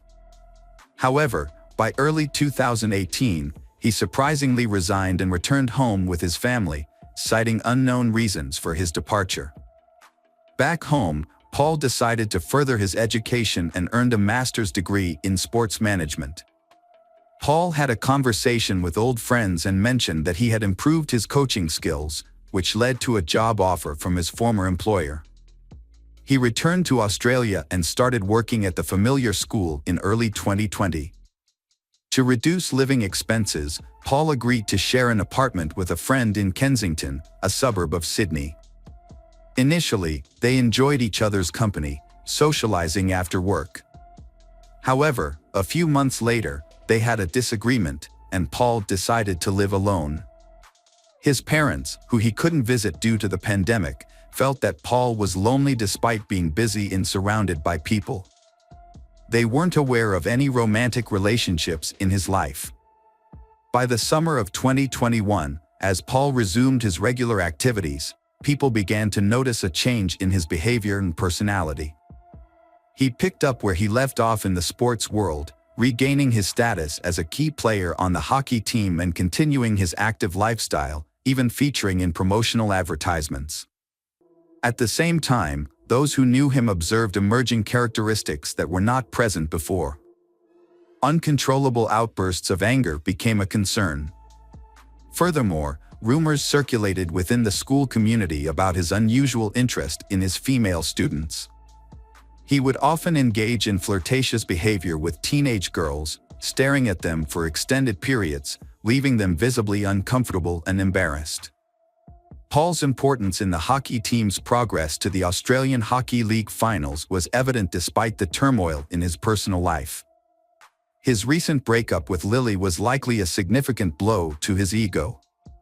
Unexpected, on October 26, 2023, at approximately 4:30 a.m., the principal of St. Andrew's Cathedral School in central Sydney sent an email to students and parents announcing the school's closure until the end of the week due to a critical incident. A tragedy occurred at the school, prompting a thorough investigation. On Thursday and Friday, a 24-hour consultation center was established in the school library to support those affected. Forensic teams meticulously searched the school building and surrounding area, gathering evidence. The gym was closed off, and the adjacent shower area was scheduled for demolition due to the disturbing discovery made there. The incident began to unfold when the body of a 20-year-old woman was found in the shower around midnight. She had been seen alive just hours earlier. The water polo coach had entered the shower but never emerged. Surveillance footage revealed that someone had followed her around 8 p.m., but the pursuer left the area alone, heading towards the school exit. A family member was later asked to identify the body due to severe facial damage. The victim was identified as Lily James. As the police delved deeper into the case, surveillance footage played a crucial role, and the prime suspect, a young man, was caught on camera multiple times. Investigations were launched into Paul and Lily's cell phone records, helping police track the suspect's last known location using GPS. They also sought to recover the victim's phone, hoping to uncover evidence through text messages that could shed light on the events leading up to the crime. After successfully locating the devices, the police reconstructed the sequence of events, revealing that Paul had purchased a hammer from a hardware store just days before the crime. It seemed he was consumed by anger toward the victim and had planned a confrontation. On the morning of October 25th, Lily followed her routine, attending the university and then heading to her job in the afternoon. Unbeknownst to her, her ex-boyfriend had other plans. Paul rented a silver Lexus and drove to the school, avoiding the building since he had no classes scheduled. He waited in the car, patiently biding his time. Once the students cleared out, he walked into the gym, concealing a hammer under his jacket to avoid drawing attention. From this vantage point, Paul observed Lily's movements, lying in wait for the perfect moment to strike. When Lily finished her training session and decided to take a shower, Paul saw his chance and followed her. An argument erupted, and in the heat of the moment, Paul attacked Lily, striking her head with the hammer. According to the pathologists, the impact was fatal, and Lily died instantly, without suffering. After waiting for an hour, Paul collected Lily's belongings and left the building. He then drove to Diamond Bay, where he disposed of the weapon in a trash can. Security cameras captured footage of him at the reserve at 8:47 p.m. His last known location, as tracked by investigators, was the Gap, a cliff in the eastern Sydney suburb of Vaucluse. As the community was still reeling from the initial tragedy, another shocking event occurred. On October 27th, at 8 a.m., shopkeepers at Diamond Bay Reserve in Sydney's eastern suburbs made a disturbing discovery. A man's body was found just 11 miles away from the site of the first crime. A rescue team, including a bomb squad and Marine Corps personnel, was formed to retrieve the body. The body was recovered at 3:30 p.m. and taken for identification. Due to severe injuries, fingerprints were used to identify the individual. The victim was 24-year-old Paul, the same person who had been at the scene of the first crime. The investigation team faced a significant challenge in establishing a connection between the fatal incidents and uncovering the circumstances surrounding the events. The Gap is a notorious location with a history of suicides. Around 10 p.m., Paul used Lily's phone to send a message to her father, possibly revealing the location of her body. An hour later, the young man made a brief emergency call, but hung up quickly. When police arrived at the cliff, they found the personal belongings of Lily and Paul, but there was no sign of him. A rented car was parked nearby, suggesting that he may have taken his own life due to feelings of guilt or fear of facing the consequences of his actions. On October 26th, police launched a search operation for his body, using helicopters and boats to scour the coastline. The first day's efforts were unsuccessful, but the next day, a body was found on rocks in a nearby nature reserve. With Paul deceased, the case was closed, and his parents collected his body, opting to cremate it in Sydney. A meeting was subsequently arranged with Tim Watson Monroe, a renowned forensic psychologist with extensive experience in analyzing the behavior of both criminals and victims. Mr. Watson Monroe was asked to share his insights on the incident and analyze the behavior of the perpetrator, Paul. According to Mr. Watson Monroe, Paul's actions were characteristic of individuals with an inflated sense of self-importance who struggle to accept rejection. He believed that Paul committed the crime in a premeditated and calculating manner, showing no remorse for his actions. When asked about Paul's decision to end his own life, Mr. Watson Monroe provided an explanation. Mr. Watson portrays Paul as a self-centered individual with psychopathic traits. Some have compared the tragic events to the finale of Romeo and Juliet, but the story of Lily and Paul is unique and unfolds in a distinct way. A genuine love relationship cannot thrive with pride, dishonesty, and betrayal. Unfortunately, Paul failed to grasp this, leading him to overlook the value of the person beside him. His decision to prioritize his own wounded ego ultimately resulted in the loss of a bright and vibrant life. This not only caused lasting pain for Lily's family but also for Paul's own loved ones. Regrettably, his actions left a devastating impact on those around him. Welcome back, detectives. Let's dive into another horrible case. The case of Agnes Klavina. Agnes Klavina was born on July 8, 1984, in Riga, the capital of Latvia. She grew up in a typical family with her parents and older sister, Greta. They sisters were extremely close, with only a couple of years between them. Their parents worked hard to provide them with a good education and support their dreams. Agnes was a lively and outgoing young girl who excelled in school, enjoyed sports, and had many friends. Her dream was to pursue a career in tourism or entertainment, as she loved to travel and was skilled at organizing fun leisure activities. Her bright personality and attractive appearance also drew attention from men, who frequently complimented her. From a young age, Agnes had many admirers vying for her attention. After completing her education, Agnes worked in the service industry while taking language courses and studying to become a tourism manager. At 20, she decided to leave her hometown in Latvia and move to London, seeking greater opportunities to develop her skills and talents. Her parents and older sister supported her decision, and soon after her move, Agnes met Michael Mills, a successful businessman 8 years her senior. He was well-educated, owned a thriving business, and had recently opened a movie theater and entertainment complex. Agnes and Michael quickly connected and started dating. He showered her with attention, gifts, and luxury travel.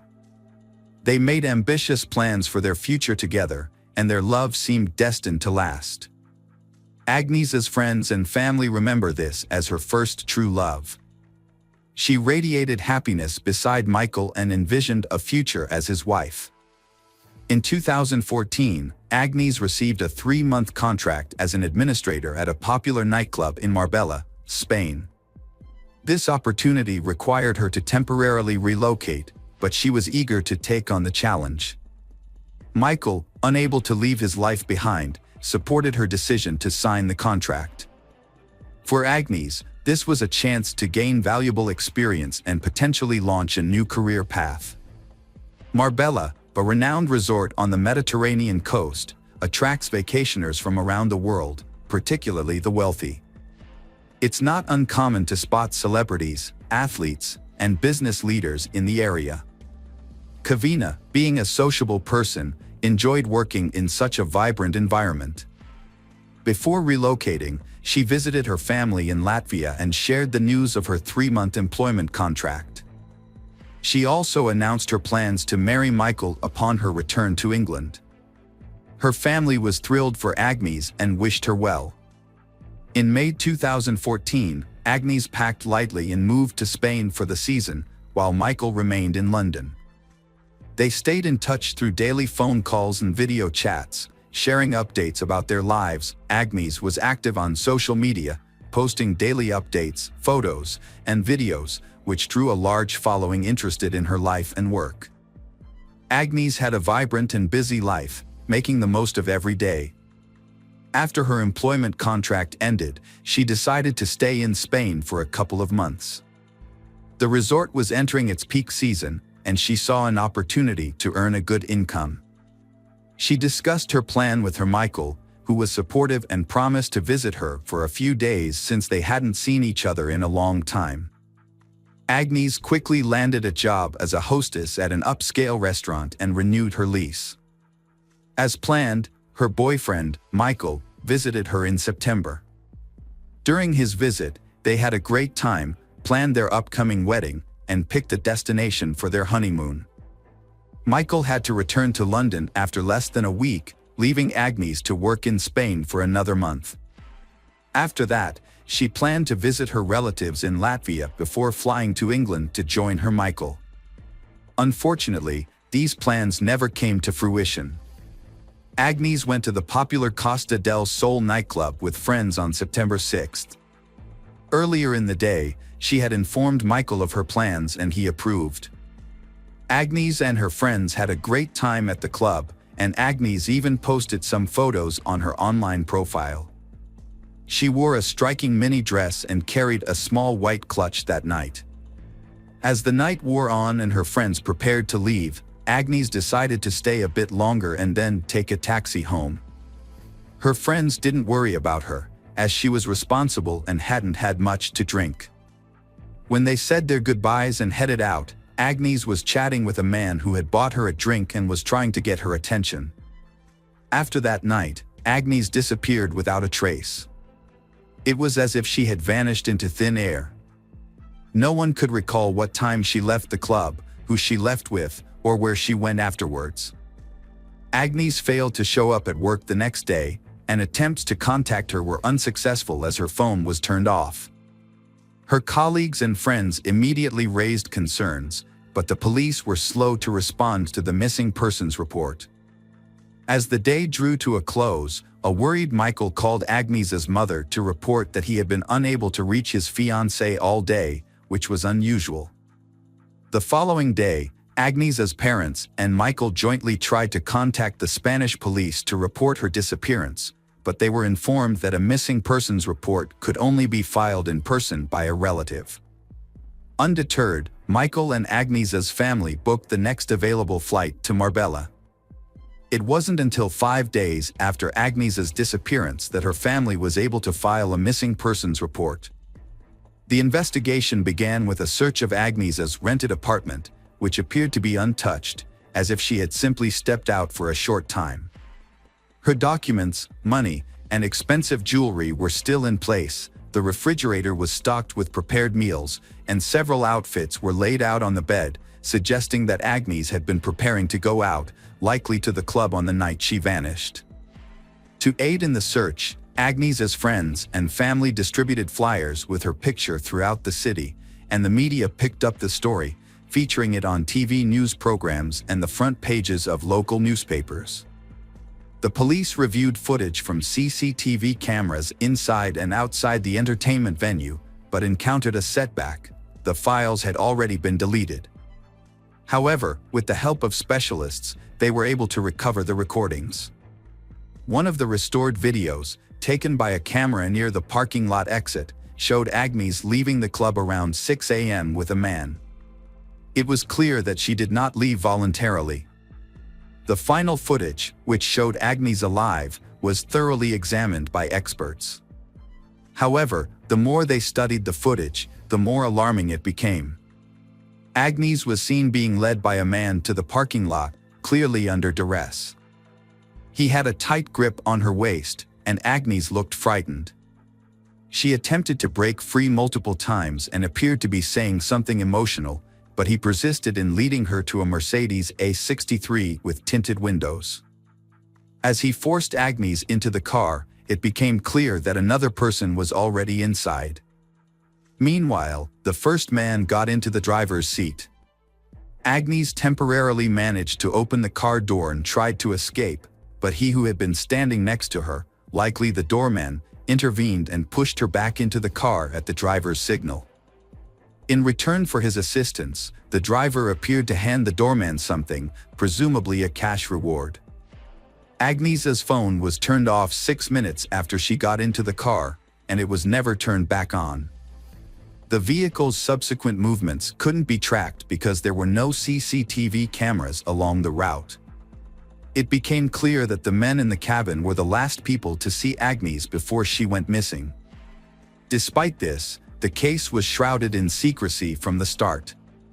Everyone involved in the investigation signed confidentiality agreements, and information was kept from the press and even Agnes's loved ones. For the first few months, Agnes's parents and Michael were left in the dark, with only vague updates that the investigation was ongoing and that it was too early to draw conclusions. As time passed without any word from Agnes, hope began to dwindle. Agnes's fiancé, Michael, periodically gave interviews pleading for help in finding her, but no one ever came forward with information. It wasn't until 6 months later that Agnes's relatives were finally shown footage from the club's cameras and given the names of the 3 men who had last been in contact with her. Wesley Capper, the son of a wealthy British millionaire, was identified as he who forcibly removed Agnes from a club and pushed her into a car. Wesley Capper was accompanied by his longtime friend, Craig Porter, who had no specific occupation and had previously been on the police's radar. A third man, Cyan Usman, a dark-skinned doorman, was also in the car. Under interrogation, all 3 men claimed they were innocent, stating that Agnes had voluntarily gotten into the car. According to Wesley Capper, he and a friend had met Agnes at a club and approached her to strike up a conversation. Wesley Capper claimed that Agnes was already intoxicated, but this contradicts the testimony of her friends. He also stated that Agnes had accepted a drink from him and his friend. Capper then invited Agnes to continue the party at his luxurious country home, which she allegedly agreed to. However, Wesley Capper claims that Agnes changed her mind once they were in the car and asked to be dropped off in the middle of the road, stating that she would take a cab home. Wesley Capper claimed that he dropped Agnes off at her requested location, which was an unlit stretch of road with no CCTV cameras. Craig Porter couldn't confirm or deny Wesley Capper's statement about Agnes's presence in their car. According to Porter's own admission, he was also extremely drunk and didn't know how or when Agnes got into the vehicle. He fell asleep shortly after leaving the parking lot and only woke up to find Agnes was no longer in the car. The doorman, Cyan Usman, confirmed that Agnes was intoxicated, but he couldn't say if she voluntarily got into the car. However, he did say that when the car moved, Agnes opened the door and nearly fell out. The driver then asked him to close the door, for which he received a large tip. When questioned, Cyan Usman said he didn't think Agnes's attempt to get out of the car was an escape attempt. In his opinion, she might have accidentally opened the door due to her intoxication. He also noted that Agnes didn't scream or ask for help during the incident. The security footage clearly shows Wesley Capper forcibly leading Agnes to the car, holding her by the waist and wrist. However, Wesley's defense is that Agnes was dizzy and he was only holding her to prevent her from falling. Later in the investigation, another unsettling video came to light, shot in the south of Spain, specifically at the Puerta de la Dua in the Seu Grande Marina. The footage was of the luxury yacht belonging to John Capper, a millionaire and the father of one of the suspects. Dated September 10th, just 4 days after Agnes went missing, it showed Wesley Capper and 2 other men boarding the yacht. Notably, they carried a heavy suitcase and what appeared to be a rolled-up carpet. However, when questioned about this footage, Wesley Capper explained that he and his friends had traveled to the yacht simply to have a good time. He claimed the suitcase was packed with their belongings and what seemed to be a carpet was actually bedding. Wesley Capper failed to account for where everything had gone, considering none of these items were seen upon their return. The investigators meticulously searched the yacht and the automobile, only to find nothing of consequence because both vehicles had been thoroughly cleaned, thus destroying any possible DNA evidence. Interestingly, during this exhaustive search, a blonde hair was found in a car trunk, although determining its origin was not feasible as the hair itself had strangely disappeared over the course of the investigation, marking another puzzle within this intriguing case. A few hours after Agnes was last seen in the defendant's car, Wesley Capper made several calls to emergency services, but hung up each time without waiting for an answer. It seemed as though he was afraid or uncertain about what to do. Wesley Capper claimed he was drunk and made the calls randomly. The lawyer for the Agnes family argued that Agnes was likely already dead, and her body was probably at the bottom of the sea, hidden in the suitcase the suspects had brought on board the yacht. He also believed that the case had been intentionally delayed, giving the suspects ample time to destroy any evidence that could prove their guilt. It wasn't until a year and a half after Agnes's disappearance that Wesley Capper, Porter, and Usman were finally brought to trial. They were accused of holding Agnes against her will and forcing her into a car. Unfortunately, due to a lack of evidence, no further charges could be made. This decision outraged Agnes's relatives, but the judge stood firm. In 2019, nearly 5 years after Agnes's disappearance, the three men were brought to trial again. Despite the prolonged period, they continued to deny their guilt, claiming that Agnes voluntarily got into the car. The prosecutor argued that the doorman should be considered an accomplice for helping the defendants drive the victim away. The doorman, Usman, could have faced a 5-year prison sentence. Instead, he defended himself, stating that he was a suspect due to his skin color and lack of access to a good lawyer. He claimed that he sent all his earnings to a starving family in Africa. Wesley Capper and lawyers argued that their clients were only guilty of persuading Agnes to get into the car, not forcing her. They believed that Agnes was dropped off on the road as requested, but was possibly kidnapped and killed by someone else while waiting for a cab. The judge's verdict was met with surprise and anger from Agnes's relatives, as none of the defendants received any punishment. Usman was acquitted of all charges. Wesley Capper was given a 2-year sentence for taking advantage of Agnes's intoxication to coax her into his car, and Porter received a 6-month sentence for aiding Wesley Capper's actions. However, they received suspended sentences and did not serve any time in prison. Instead, they paid Agnes's family £101,000 in compensation. Agnes's family was unhappy with the outcome and decided to appeal. It later came to light that the defendants had both committed further offenses while awaiting the court's decision. Wesley Capper, who was intoxicated by alcohol and drugs at the time, hit and killed a woman with his vehicle and then fled the scene. Meanwhile, Porter and a friend, who were also intoxicated, stole a car after violently assaulting its owner. Wesley Capper received a surprisingly lenient sentence of probation for his serious crime, thanks to his lawyer's skilled defense. As part of his sentence, he paid a substantial amount of compensation to the family of she he had killed in a car accident. In contrast, Porter was not as fortunate and was sent to jail, although the exact length of his sentence is not publicly known. Nearly 7 years after Agnes's disappearance, the prime suspect in her case finally faced consequences. However, it wasn't the law that caught up with Wesley Capper, but his own destructive lifestyle. Years of substance abuse took a serious toll on his health. During the -19 pandemic, Capper was hospitalized, and after beginning to recover from the illness, he suffered a stroke. He passed away on July 26, 2021, at the age of 44. At that time, Agnes's parents appealed to the court again, but unfortunately, the suspect had since passed away and could no longer face prosecution. Despite this development, the case was still before the Supreme Court, although a new turn of events would arise 9 years later, long after Agnes's fate had been presumed, her body never found. alive or dead. Following this, her parents, sister, Michael, and their lawyer converged on a plausible theory. It suggested that the perpetrators had likely disposed of Agnes's body in a suitcase that was secretly boarded on a yacht, eventually dropped in a distant, undisclosed part of the open ocean. In mid-June, a gardener at the exclusive Lida Golf Club in the Costa del Sol region discovered a mysterious object near the coast while cleaning the area. Upon closer inspection, the object turned out to be an old, badly damaged suitcase. The gardener did not attempt to open it and instead called the police.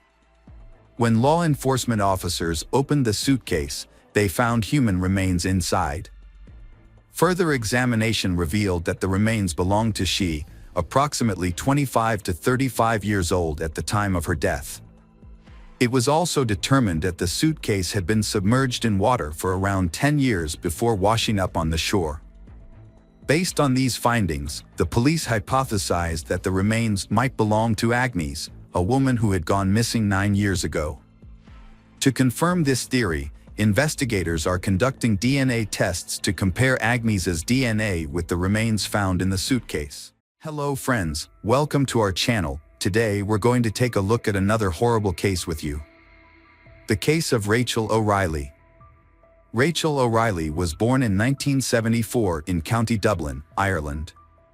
Her biological parents are unknown, but she was adopted at a young age by Rose and Jim Calley, who raised her along with their 4 other adopted children. Rachel was a responsible and driven child. She excelled in school, played sports, helped with household chores, and never caused any trouble. As she grew up, she became a sociable, open, and exceptionally kind person. She got along with everyone and avoided conflict whenever possible. As a teenager, Rachel was a skilled softball player, participating in numerous competitions and setting local records. Her closest relationship was with her adoptive mother, Rose, with whom she shared all her secrets and stayed in close touch even after she got married and had children of her own. Rachel decided to pursue a degree in marketing from a local university after completing high school. She also landed a job as a salesperson at a city department store and continued to play sports for a local team in her free time. Joe O'Reilly, born in 1972 in County Dublin, Joe grew up in a simple family as the second child of his parents, with an older sister. His parents instilled in him the value of hard work and self-reliance, not spoiling him or his sister. Joe was a tall and athletic boy who enjoyed playing softball. After high school, he chose to study advertising through correspondence and took a job as a manager at a department store. A few months later, Rachel would start working at the same store. Joe was 19 years old when he first met Rachel, who was just 17. He was immediately drawn to her and introduced himself, but despite being charmed by her bright smile and blonde hair, she refused to go on a date with him. Undeterred, Joe began to try to win her over, showering her with compliments and small gifts, such as flowers and chocolates, which he would leave at her workstation in the morning. However, no matter how hard he tried, Rachel remained unimpressed. The entire department store staff was entertained by Joe's attempts to get Rachel's attention, and it even became a running joke. Despite initial challenges, Joe persevered. He made an effort to read Rachel's favorite book, hoping to find common ground for conversation. However, it wasn't until he discovered her passion for softball that he made significant progress. Joe attended one of her games, joined in during practice, and showcased his skills on the field. As a result, the team won, and Rachel was finally impressed by his determination and athletic abilities. She agreed to go on a date with him, and their relationship began to blossom. As they spent more time together, Joe went to great lengths to prove his commitment and affection. He planned a surprise trip to Paris, a city he knew Rachel would love. In a romantic gesture, he proposed to her at the top of the Eiffel Tower. Rachel was overwhelmed by the surprise and happily accepted his proposal.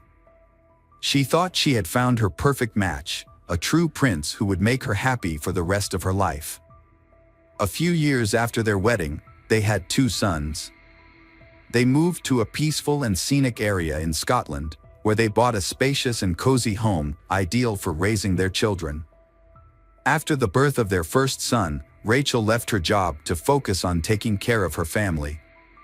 2 years later, their second son was born, and Rachel dedicated herself to raising their children. Meanwhile, Joe secured a job at an advertising agency, specializing in outdoor advertising, which proved to be a successful career move for him. Those who knew Joe personally described him as a confident, driven, and charming individual. At work, he demonstrated his responsibility, expertise, and attention to detail. As they grew older and started attending kindergarten, Rachel began working as a distributor for a popular cosmetics company and selling household goods to earn extra income. This job allowed her to interact more with her neighbors, who praised her as a wonderful mother and a kind, open person. Meanwhile, Joe became increasingly absent from home, only returning to sleep, shower, and change clothes. He attributed his absence to his demanding work schedule and an upcoming promotion he was eagerly anticipating. Rachel supported Joe as best she could, but as time passed, they started to drift apart, and their family relationships began to deteriorate significantly. A disturbing incident occurred in the summer of 2004 when an anonymous person sent a letter to Child Protective Services, falsely accusing Rachel of being a bad mother who mistreated her sons. In response, a special commission visited their home to investigate the allegations.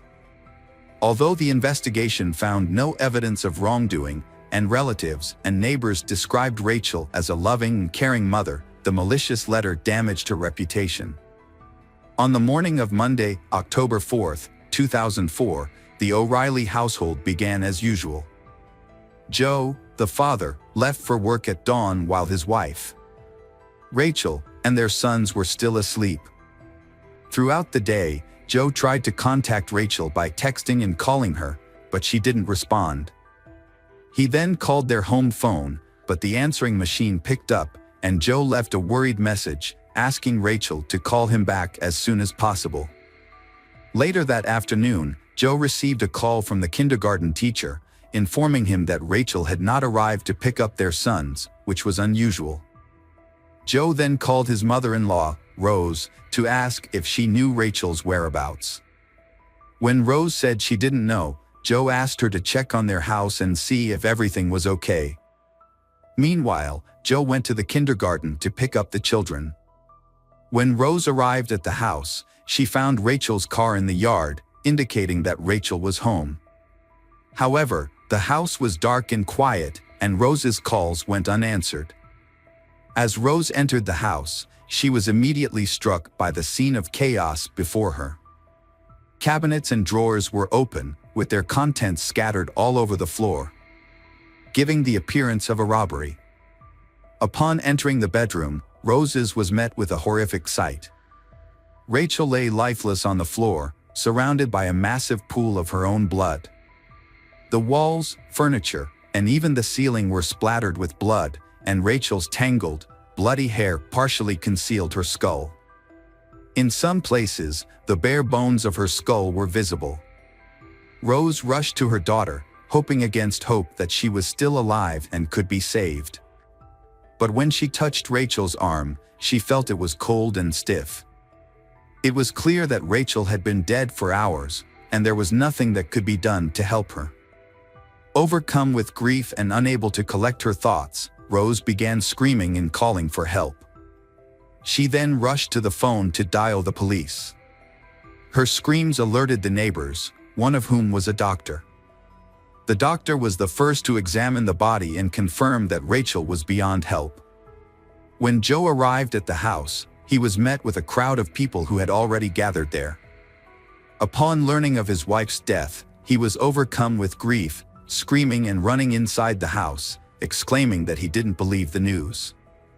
In the bedroom, he became hysterical beside his wife's body, crying and vowing to kill the person responsible for her murder. According to the police officers who responded to the scene, the crime was one of the most brutal they had ever encountered. The victim, Rachel, had been beaten to death with a heavy blunt object with incredible force. It appeared that she had been attacked from behind, as she showed no signs of having tried to resist or fight back. At first, the scene resembled a robbery, but the investigators' instincts suggested that the brutality of the attack indicated a personal motive or intense dislike. However, it was unclear who would have wanted to harm the Rachel, who was a mother of two. The detectives began by interviewing Rachel's family members and neighbors, who all confirmed that she was a friendly person with no known enemies or conflicts. None of the neighbors reported seeing or hearing anything suspicious on the day of the murder. Joe provided an alibi, stating that he was at the bus depot on the other side of town for work, which could be corroborated by a coworker. The scene looked like a robbery, but nothing valuable was taken. A 1,000 euro note was left untouched on the bedside table, and another stash of money was found in a kitchen cupboard, also untouched. A jewelry box on the dressing table was disturbed, but only a pair of chains and earrings were missing, found separately in a drawer. The homeowner reported that a digital camera, silverware, and one of his dumbbells, likely the murder weapon, were missing. The investigation found the situation suspicious. The house was in disarray, and Rachel was brutally murdered, yet only a few items were taken. Joe, answering police questions, was visibly shaken, crying, and feverish. However, one investigator believed that Joe's behavior seemed more like nervous excitement than grief or shock. When asked if his wife might have had an affair, Joe's demeanor changed, and he confidently denied it. He then added that he had not cheated on his wife, but this statement seemed unconvincing. A bag containing stolen items from the house was discovered in the bushes, 2 miles from the crime scene. The bag held a camera, silverware, and a few pieces of jewelry, all of which were on the list of stolen items compiled by Joe. This new evidence led investigators to rule out the possibility of a robbery and reclassify the case as a premeditated murder. As a result, Joe, who had been trying to appear grief-stricken, became the prime suspect. His attempts to convey pain and sorrow seemed insincere, raising suspicions about his involvement in the crime. Joe didn't have an alibi to present, so the detectives had to investigate the details of his day to piece together what happened. According to Joe, he started the morning by stopping at the gym, a routine he followed regularly. The surveillance cameras in the gym's parking lot and inside the gym confirmed his presence. After his gym visit, Joe drove to the office and then headed to a remote bus station in the city to check on the placement of advertisements on buses.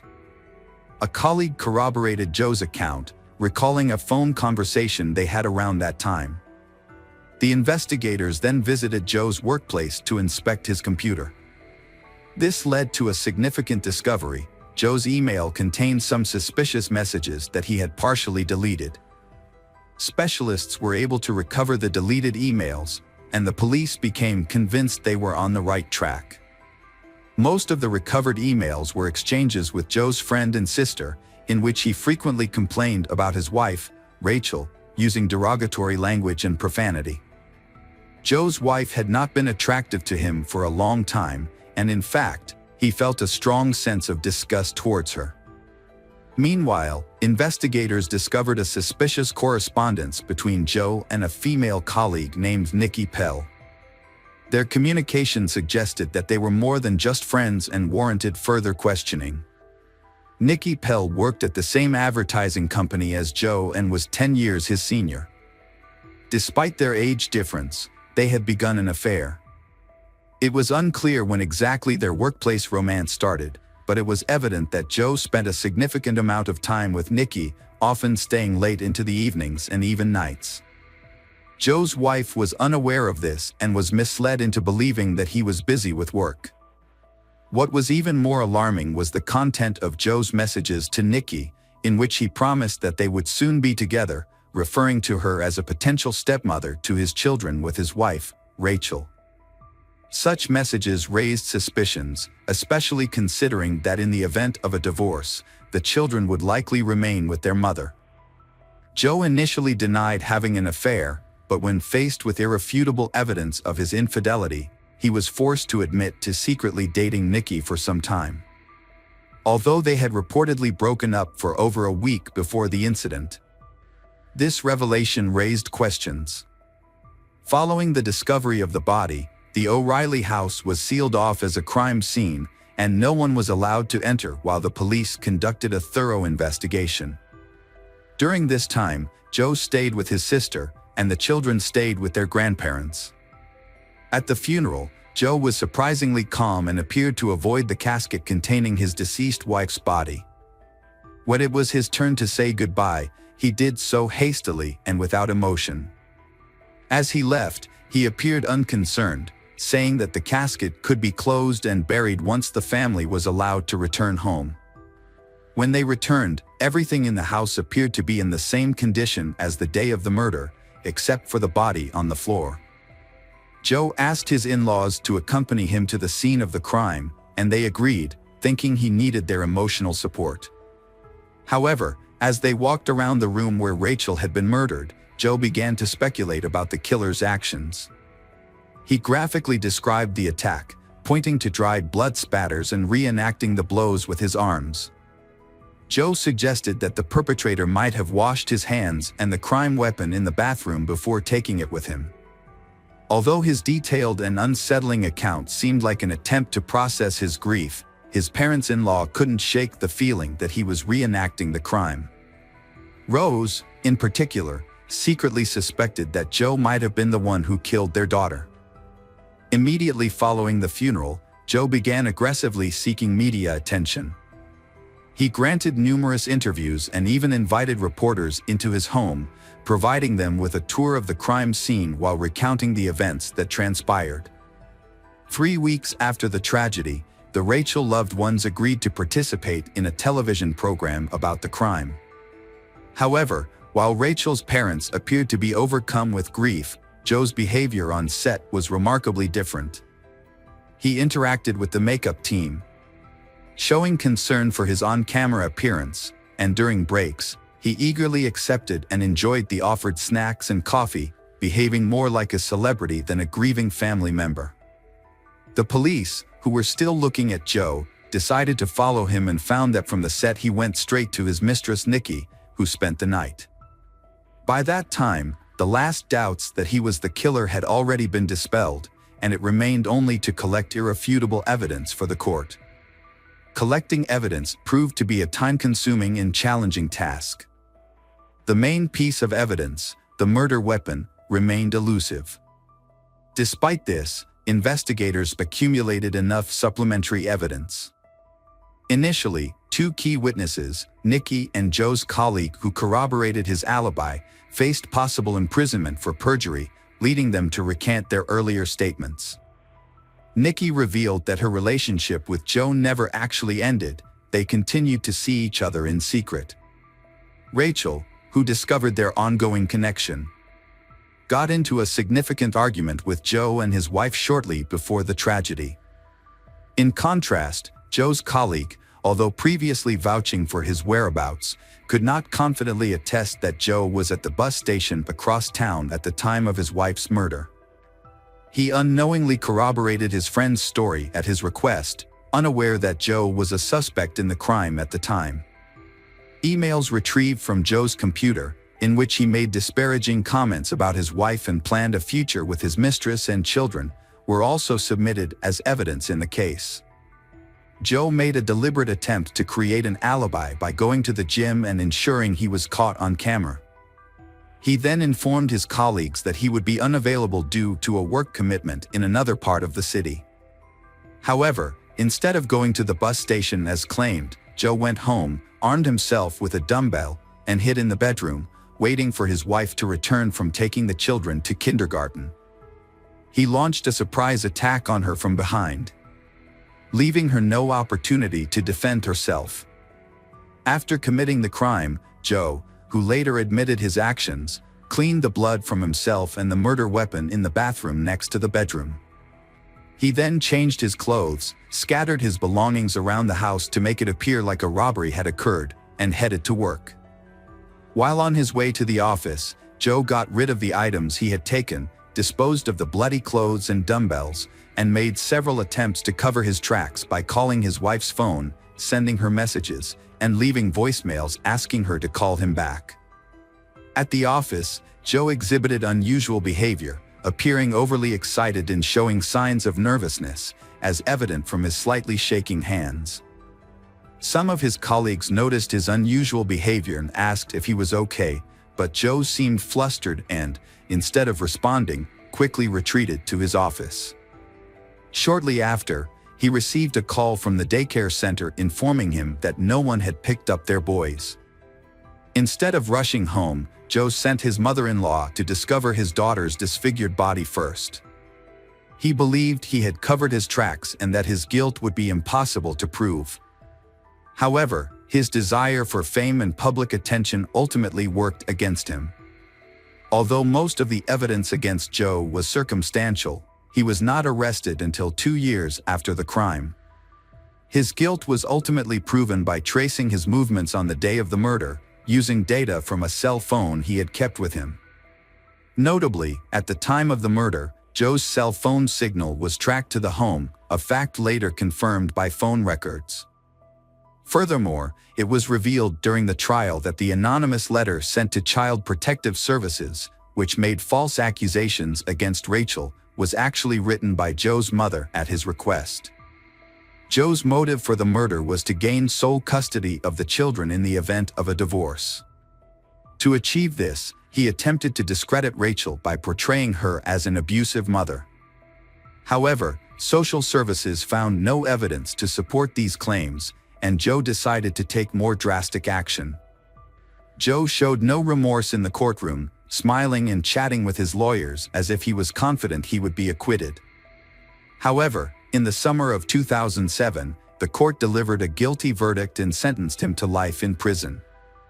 Despite the defense team's efforts to appeal the decision, all their attempts were unsuccessful. Interestingly, Joe's relationship with his mistress, Nikki, continued even after his imprisonment. She visited him regularly for many years, but they suddenly lost contact in 2022. Throughout his imprisonment, Joe has maintained his innocence and has been a model inmate, never causing any trouble. He hopes that this good behavior will eventually make him eligible for parole. Welcome back, detectives. Let's dive into another horrible case, the case of Brett Ryan. Brett Ryan grew up in Canada, in a large family with his parents, Bill and Susan.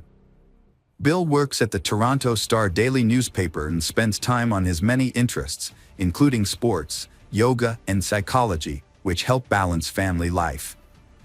In addition, his wife, Susan, is able to manage the household, take care of the children, and keep their Toronto home clean. Passers-by often stop to admire the family's beautiful and blooming garden. Although Susan loved her sons equally, but Brett seemed to be less criticized because he was generally well-behaved. Brett was very clever at getting out of difficult situations, which gave the impression that he was a good boy, although this was not always the case. Brett was extremely popular in school, with everyone wanting to be his friend or at least be able to greet him by name, just like his older brothers. After high school, Brett attended university, driven by a desire to surpass his brother's achievements. To earn extra money, he placed an ad in the local newspaper, offering to paint houses and fences for Toronto residents. At first, his business was quite successful and Brett felt proud, especially with his first income.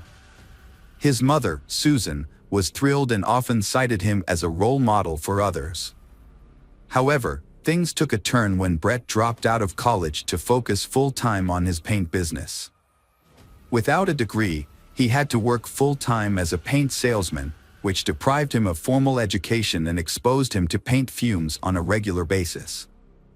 For a while, Brett felt confident and superior to his brothers, but this soon changed.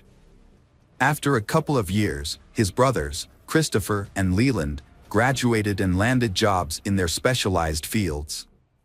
Christopher worked for the Toronto Transit Commission, and Leland became the family artist and designer. As they established their careers and moved out of their parents' home, Brett's power began to diminish significantly. To save money on rent, Brett continued to live with his parents and younger brother, who attended a school for gifted children. Brett's financial situation grew more dire over time. By 2007, when he turned 26, his debt had surged to more than $60,000. This burden led to depression, but despite his inner turmoil, Brett maintained a cheerful exterior, always willing to lend a helping hand and participate in volunteer work. His friends and acquaintances were unaware of the immense emotional pain he was hiding. Brett faced a severe situation on October 28, 2007. With winter approaching, he had no orders. Left with no other choice, Brett wore his oldest clothes, including a hat, a long sweater his brother had given him and a long scarf his mother had knitted. It was the first time he had worn the scarf, but it was finally coming in handy. He wrapped it around his face, leaving only a narrow slit for his eyes, and headed for the bank that was on the outskirts of his neighborhood. Brett stood in line at the bank, holding a thick folder and favoring his right foot as he waited his turn. When the bank employee called him forward, he approached her and spoke in a hushed tone. He calmly informed her that he had a gun and urged her to remove all the cash from the register and hand it over to him. He warned her that if she didn't comply, he would start shooting, and she would be the first person he would harm. She, with trembling hands, handed him all the cash from the register. Brett quietly exited the building, careful not to draw the attention of the guardians. Once outside, Brett took off running. He counted the money he had stolen from the bank, but it wasn't much, just over $1,000. To pay off his debt, he calculated that he would need to rob about 60 more banks, a crazy idea, but to him it seemed like the only option. For the first few days, Brett was fearful that the police would somehow catch up with him, so he avoided going home. He told his mother he had a job in a neighboring town and spent his nights sleeping in his car. Periodically, Brett would sneak back to his house to check if there were any police cars staking out the area. Finding none, he felt reassured that he was in the clear. The first robbery was followed by a second, then a third, and a fourth. Each time, Brett changed his clothes, opting for second-hand or discarded items he found in the trash. He would burn the used clothes after each crime. Brett also bought a beard from a costume party store to further disguise himself. Brett committed a string of bank robberies in the Toronto area, and his distinctive beard made a lasting impression on the witnesses. His total intended theft across all instances never exceeded $3,000. Brett's luck ran out when police spotted his car on surveillance cameras and followed him home. They tracked his exact route, gathering details from various vehicles to prove his guilt. Further inquiries yielded little new information, so the authorities closely tracked a particular road in an attempt to shed light on the case.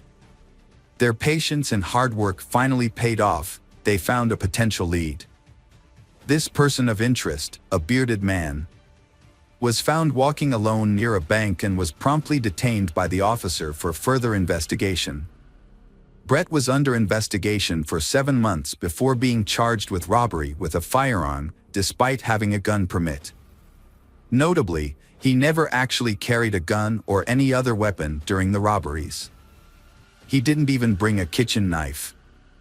Initially, he was charged with 19 counts, but after multiple appeals filed by him and his family, only 8 of those counts were upheld. Upon being given the opportunity to apply for parole, Brett submitted a petition. In it, he asked the authorities to consider the circumstances that led him to commit the crimes, including severe depression caused by 2 failed relationships and a significant amount of debt. He also reiterated that he had never intended to harm anyone during the robberies, as evidenced by his lack of weapons. His remarks were taken into account, but as a condition of his potential parole, he was required to undergo a session with a psychologist. The sessions had a positive impact on Brett. During his time in prison, he had lost touch with his family, but he took the initiative to reconnect with them. The positive changes in Brett were noticed by the commissioners, and on November 24, 2010, he was released from prison. However, the freedom he had fought so hard for turned out to be more challenging than he had anticipated. Prior to his career as a painter, Brett struggled with deep emotional pain that weighed heavily on him. He had previously been a bank robber and served time in prison, which damaged his reputation. As a result, no company would hire him, and even those who initially hired him for house painting services would cancel once they discovered his true identity. The neighbors, who once admired Susan's garden and visited frequently, now spread unpleasant rumors about the family. The Brett family quickly sold their house and relocated to Scarborough. Susan started a new garden, and Brett found a job with a trading company. Although the pay was low, his parents helped him financially to rebuild his life and continue his university education. Brett continued to see a psychologist, who consistently advised him to maintain a strong connection with his family. Brett's life took a turn for the better when he met Kristen Baxter in September 2011. Kristen was an amazing person who had her own apartment with a stunning sea view. She was also into sports, which helped her stay in shape. What Brett appreciated most about her was that she didn't care about his past. They enjoyed traveling together, including a trip to Australia. Brett's parents were thrilled to see their son in a happy relationship and were confident that Kristen would encourage him to reach his full potential. However, just when everything was going well, tragedy struck. Brett's father passed away, leaving him in shock and sending him into a depressive state. As a result, Brett started visiting his psychologist more frequently to cope with his emotions. Brett was juggling two responsibilities: supporting his mother financially and nurturing his relationship with Kristen. They were both young adults, eager to build a stronger and more significant relationship with each other. Brett fell deeply in love with Kristen and decided to carry out an important plan. He had some savings and, after discussing his plans with his mother, decided to propose to Kristen with a ring. His mother supported his decision and gave him money to buy a ring. Although Kristen didn't need an expensive gift, Brett chose a gold ring with a large diamond to make the proposal special. Kristen happily accepted his proposal. As they began planning their wedding, Brett agreed with Kristen's decisions, but he was worried about the high costs and how they would affect his job. Brett found a job opening at a large technology company on the internet and applied for it. He updated his resume and submitted it, and was even invited for an interview, which he successfully passed. As a result, he was offered the job and was thrilled. He eagerly shared the news with his fiancée and mother, and asked them for money to buy an expensive suit for work. His mother agreed to help him, and he purchased the suit. However, just as Brett was about to start his new job, the company called him to inform him that they had to withdraw their offer. The security department had discovered his past criminal record, and the company could no longer hire him. This news was devastating for Brett, and his mood plummeted. He felt like giving up on his job search and education, wondering why he was wasting his time applying for jobs that he would never get due to his past mistakes. He decided that it would be better to use the money his mother and brothers had given him for something else. Brett had dropped out of university, but he didn't tell his family or his counselor. To maintain the illusion of success, Brett would wear a suit and tie, then change into casual clothes on the way to his job as a house painter. He would tell his relatives that he worked in an office. To further deceive his loved ones, Brett would post fake photos on social media, pretending to be at work or attending business events. He would also fake phone calls, making it seem like he was busy with work-related issues. Brett's family had no idea that he was hiding the truth about his life. As Brett's wedding to Kristen approached in September 2016, his deception reached new heights. He rented an expensive restaurant for the reception, which cost $100 per guest. His family was thrilled, believing that Brett had finally turned his life around with a prestigious job and a beautiful fiancée. However, Brett's deceptions became so overwhelming that he could no longer control his lies. Brett's wedding was just a month away, and he was struggling to cover the costs. He had been borrowing money from his mother, but when she could no longer help him, he pressured her to find a higher-paying job. Meanwhile, he was planning a bachelor party and had invited all his friends and brothers. Brett had a secret. He had been lying to his family for a year about working as an engineer for a technology company. When he finally confessed to his counselor, the counselor advised him to come clean to his mother. After much procrastination, Brett told his mother the truth, which devastated her. She bragged to everyone about her son's success. Brett's mother demanded that he tell his fiancée, Kristen, the truth, threatening to do so herself if he didn't. She also warned him that his brothers were aware of the situation and were on her side. However, Brett couldn't bring himself to confess to Kristen, despite knowing that the wedding was unlikely to happen due to his deception. With less than a month to go before the wedding, Brett remained silent, knowing that Kristen deserved to know the truth before it was too late. Brett was anxious about his mother revealing a potentially scandalous secret to his fiancée, Kristen. Every time her phone rang, he would tense up, holding his breath until he realized it wasn't his mother on the line, but rather one of Kristen's friends inquiring about her wedding plans. Eventually, Brett came up with a plan to silence his mother for good. As a convicted felon, Brett was prohibited from owning firearms. He decided to use a crossbow, a silent and deadly weapon, to carry out his plan. Interestingly, his late father had taught him how to shoot a crossbow at targets in their garden, a hobby that Brett had excelled at. Brett purchased the crossbow and arrows at a local sporting goods store and hid them in his garage, disguising them among construction debris. He also created a fake alibi by rigging his computer to automatically post pre-written comments on YouTube. He achieved this by attaching a spoon to a fan, which was connected to his computer. The fan was set to a timer, making it seem like Brett was actively using his computer at the time of the crime. Brett made everyone believe that he spent the whole day at home, watching videos and commenting on them. However, on the morning of August 25th, he had other plans. He put on disguising clothes that concealed his face, sneaked out of the house through the back door to avoid the security cameras, and took a train to his parents' house. He wants to eliminate anyone who might stand in the way of the peaceful life he and Kristen are building. When Brett arrived at his parents' house, his mother, Susan, was taken aback by his unexpected visit. She wasn't feeling well that day, but Brett persisted in persuading her not to reveal his plans to his future wife. Despite her poor health, Susan firmly refused to comply with Brett's demands. As he continued to pressure her, Brett's anger escalated, and Susan sensed that something was terribly wrong. She noticed the crazed look in her son's eyes and warned him that she had already called for help and that Christopher was on his way. Brett's anger reached a boiling point.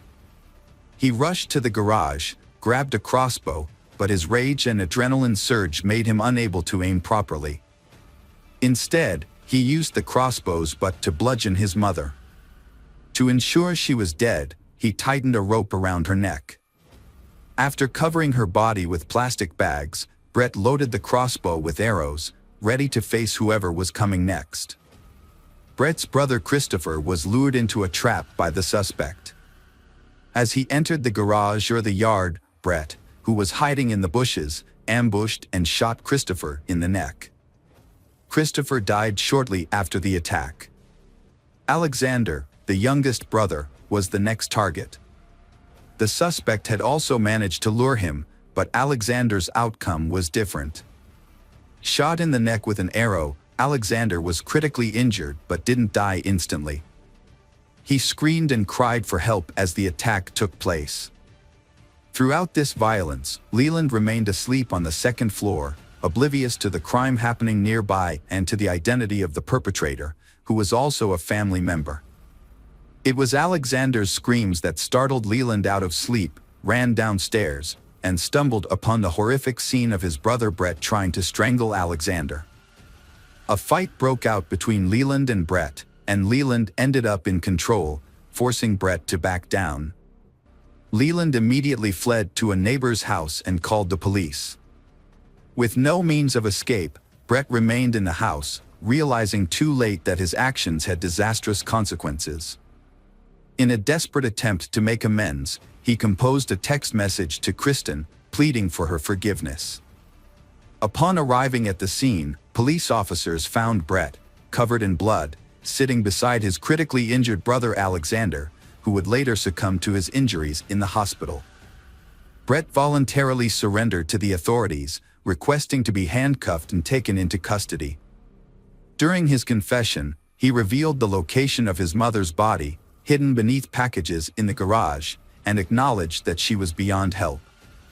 Brett admitted at the police station during the trial that he had not intended to kill Susan, but rather to scare her. In contrast, he had planned to kill Christopher and Alexander, who were witnesses to the crime. If they had not been present, they would still be alive. Brett attempted to justify his actions by citing his struggles with depression, but this did not lead to a more lenient sentence. Despite Brett's cooperation with the investigation and his voluntary confession, the judge imposed 3 life sentences, 1 for each murder. Brett will be eligible for parole in 2041. Leland, the sole survivor of the incident, has refused to speak to reporters, but he is well known in Toronto as the one who narrowly escaped the carnage. Hi everyone, thanks for returning. Let's unravel another perplexing mystery. The case of Carrie Leah Farver. Carrie Leah Farver was born on November 30, 1974 in Macedonia, Nebraska, USA. After going through many relationships, she raised her son Maxwell alone. Carrie Leah loved her son very much. Carrie Leah spent a month in bed due to severe depression. Her mother, Nancy Rainey, helped take care of her son Maxwell. The complicated relationship with Maxwell's father along with the difficult living conditions caused Carrie Leah, a young woman of 20 years old, to fall into an unstable psychological state. Doctors diagnosed Carrie Leah with bipolar disorder. People with bipolar disorder often have 2 opposite psychological states. One moment they can feel overly excited, energetic and friendly, but then they can fall into a state of depression, frustration and helplessness. This disease causes them a lot of difficulties in daily life.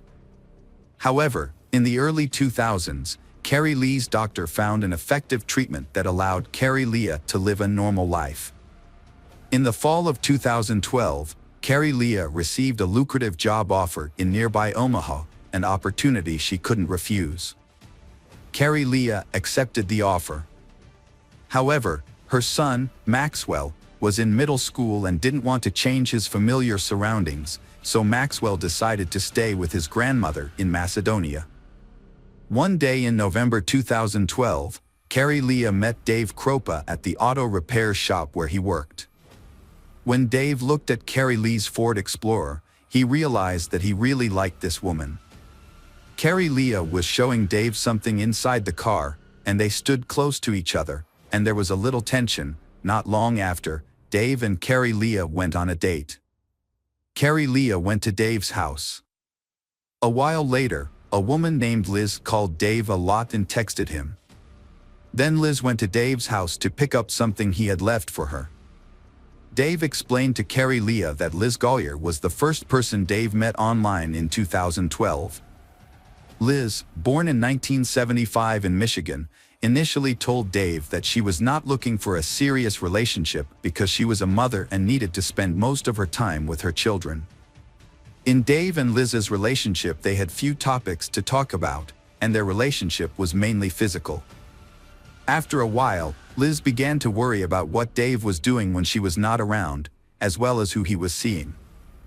Dave often reminded her that they were in an open relationship and that she should not worry. He also insisted that Liz was free to date other men. However, Liz was not happy with this and began to bother Dave more and more. Liz also felt jealous of Dave's children and their mother, Amy, because she could not understand the close relationship they had after the breakup. Eventually, Liz's actions upset Dave, and he decided to break up with her. Carrie Leah sympathized with Dave, as everyone had relationships in the past, and Carrie Leah did not let that affect their relationship, but Liz was clearly upset to see a strange woman in Dave's house. Liz, feeling that Dave was increasingly distancing himself from her, wrote text messages, emails, and called Dave.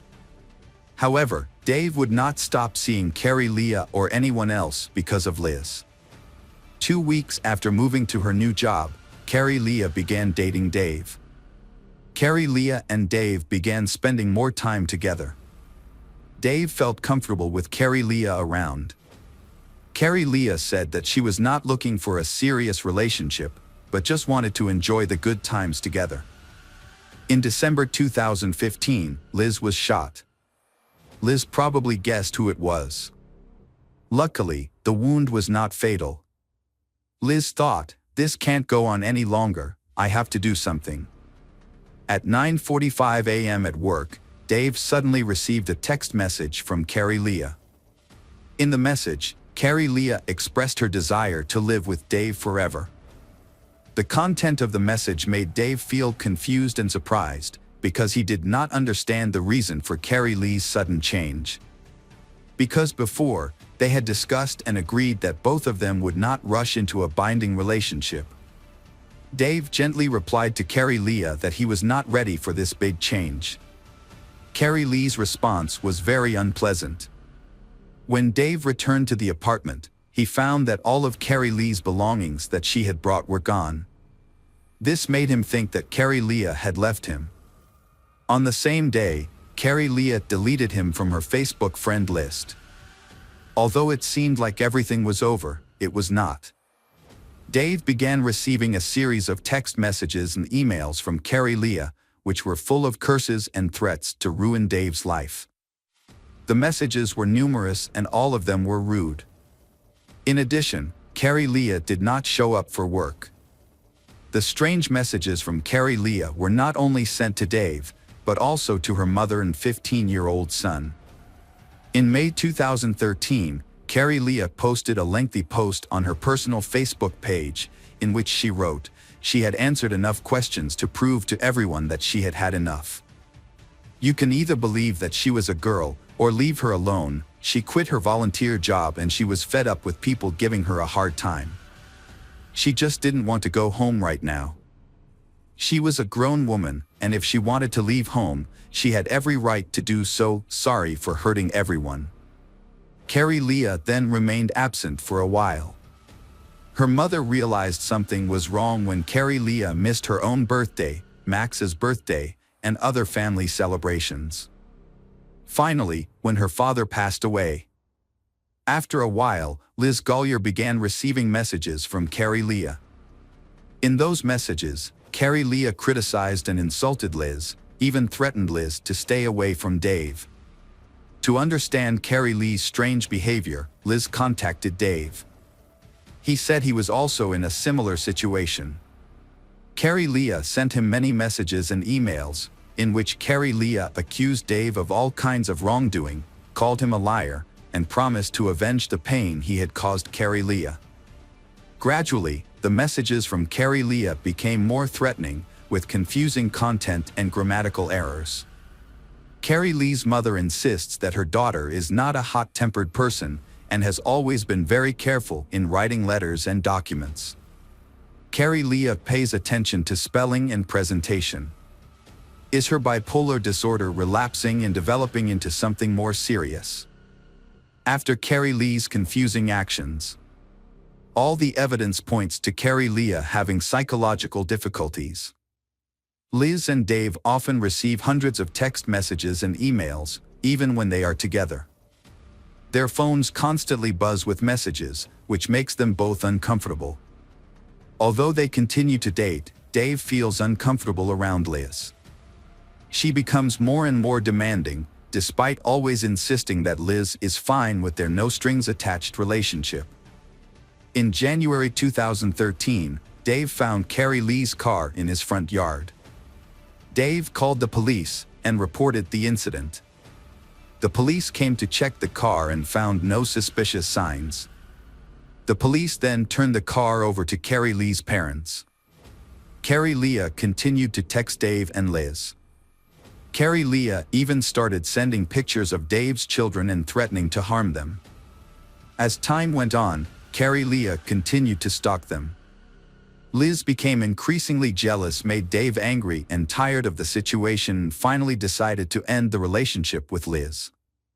In August 2013, Liz reported a fire at her house, which killed all of her pets, including a snake, a cat, and 2 dogs. Liz told the police that Carrie Leah had repeatedly threatened her through text messages and emails. So she suspected Carrie Leah of starting the fire. The police seized Dave and Liz's cell phones. Someone damaged Dave's auto repair shop and threw a brick through the window. Dave felt threatened, so he bought a gun to protect himself. After a while, Amy Flora, Dave's ex-wife, also began receiving threatening messages from Carrie Leah because Dave often spent time with the children and met Amy. The police became suspicious for reasons that were hard to understand. Dave had only dated Carrie Leah for less than 2 weeks, but had been following him and his ex-girlfriends for 3 years. Meanwhile, Carrie Lee's family had not seen her for 3 years, and were trying to find her, using every method possible. In 2015, these efforts paid off. Police officers Ryan Avis and Jim Doty volunteered to investigate Carrie Leah Farver's disappearance. However, they found no evidence that Carrie Leah was alive. It was unusual for an adult to pack up and leave without spending any money. No one had seen her, and no one had heard her voice. This was very strange. With the assistance of Anthony Kawa, digital forensics administrator at the Pottawatomie County Sheriff's Office, police analyzed the contents of Dave and Liz's phones. In 2013, Anthony reported that Carrie Leah Farver had sent more than 50,000 text messages and 15,000 emails to Dave over the course of 3 years. Anthony also said that those impersonating Carrie Leah were becoming more sophisticated in their operations, trying to hide their IP addresses and real identities. It seems that someone knew what they were doing and had access to various computer programs. In December 2015, Liz Gollier contacted the police to report that she had been shot in the leg outside her home. She determined that the attacker was not Carrie Leah but Dave's ex-wife Amy Flora. Furthermore, Dave had a missing gun that Amy may have taken. It is possible that Amy was behind Carrie Lee's disappearance. A clue in the investigation indicates that people associated with Dave were being harassed. It is possible that Amy, having had a difficult life after breaking up with Dave, the father of her children, decided to take revenge and eliminate all rivals, and the relationship between Dave and Amy was still quite good. The children together brought them closer, and Carrie Leah clearly hindered their reunion. The police quickly questioned Amy, but surprisingly, Amy had an alibi.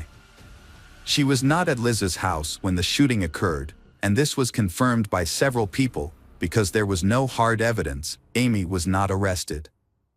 Experts processed the data from Liz's cell phone and discovered important information. Anthony discovered fake email addresses with different variations of the name Carrie Leah. In addition, Anthony found an application that Carrie Leah used to schedule messages to be sent at certain times. This could explain why Liz and Dave received messages from Carrie Leah at the same time. Anthony began to suspect Liz Gollier. The answer became clear when Liz's fingerprints were compared to those found on the steering wheel of Carrie Lee's car, and they matched perfectly. The culprit was revealed. The killer has been here for years without anyone knowing. The case needs to be solved as soon as possible. The police want to catch Liz red-handed, so they plan to frame Liz. The police decide to make up a story about believing Liz, with Amy still being the main suspect. Liz takes the bait. Liz is extremely happy because she can finally get rid of another rival who is hindering Liz's happiness with Dave. Soon after, Liz gives the police an email that she says is from Amy. In the email, Amy admits to kidnapping Carrie Leah and includes many details about the incident. The confession in the email states that Carrie Leah was stabbed in the stomach or chest before being dumped. In addition, the email contains information about Carrie Lee's car and home address that no one else knows. The police say that Liz has provided information that only the real culprit would know. The email messages clearly indicated that the crime had taken place in a car, so the police decided to re-examine Carrie Lee's car. After the police removed the upholstery and fabric, they discovered blood stains belonging to Carrie Leah, who had gone missing. Liz had created fake messages on Carrie Lee's behalf without raising suspicion.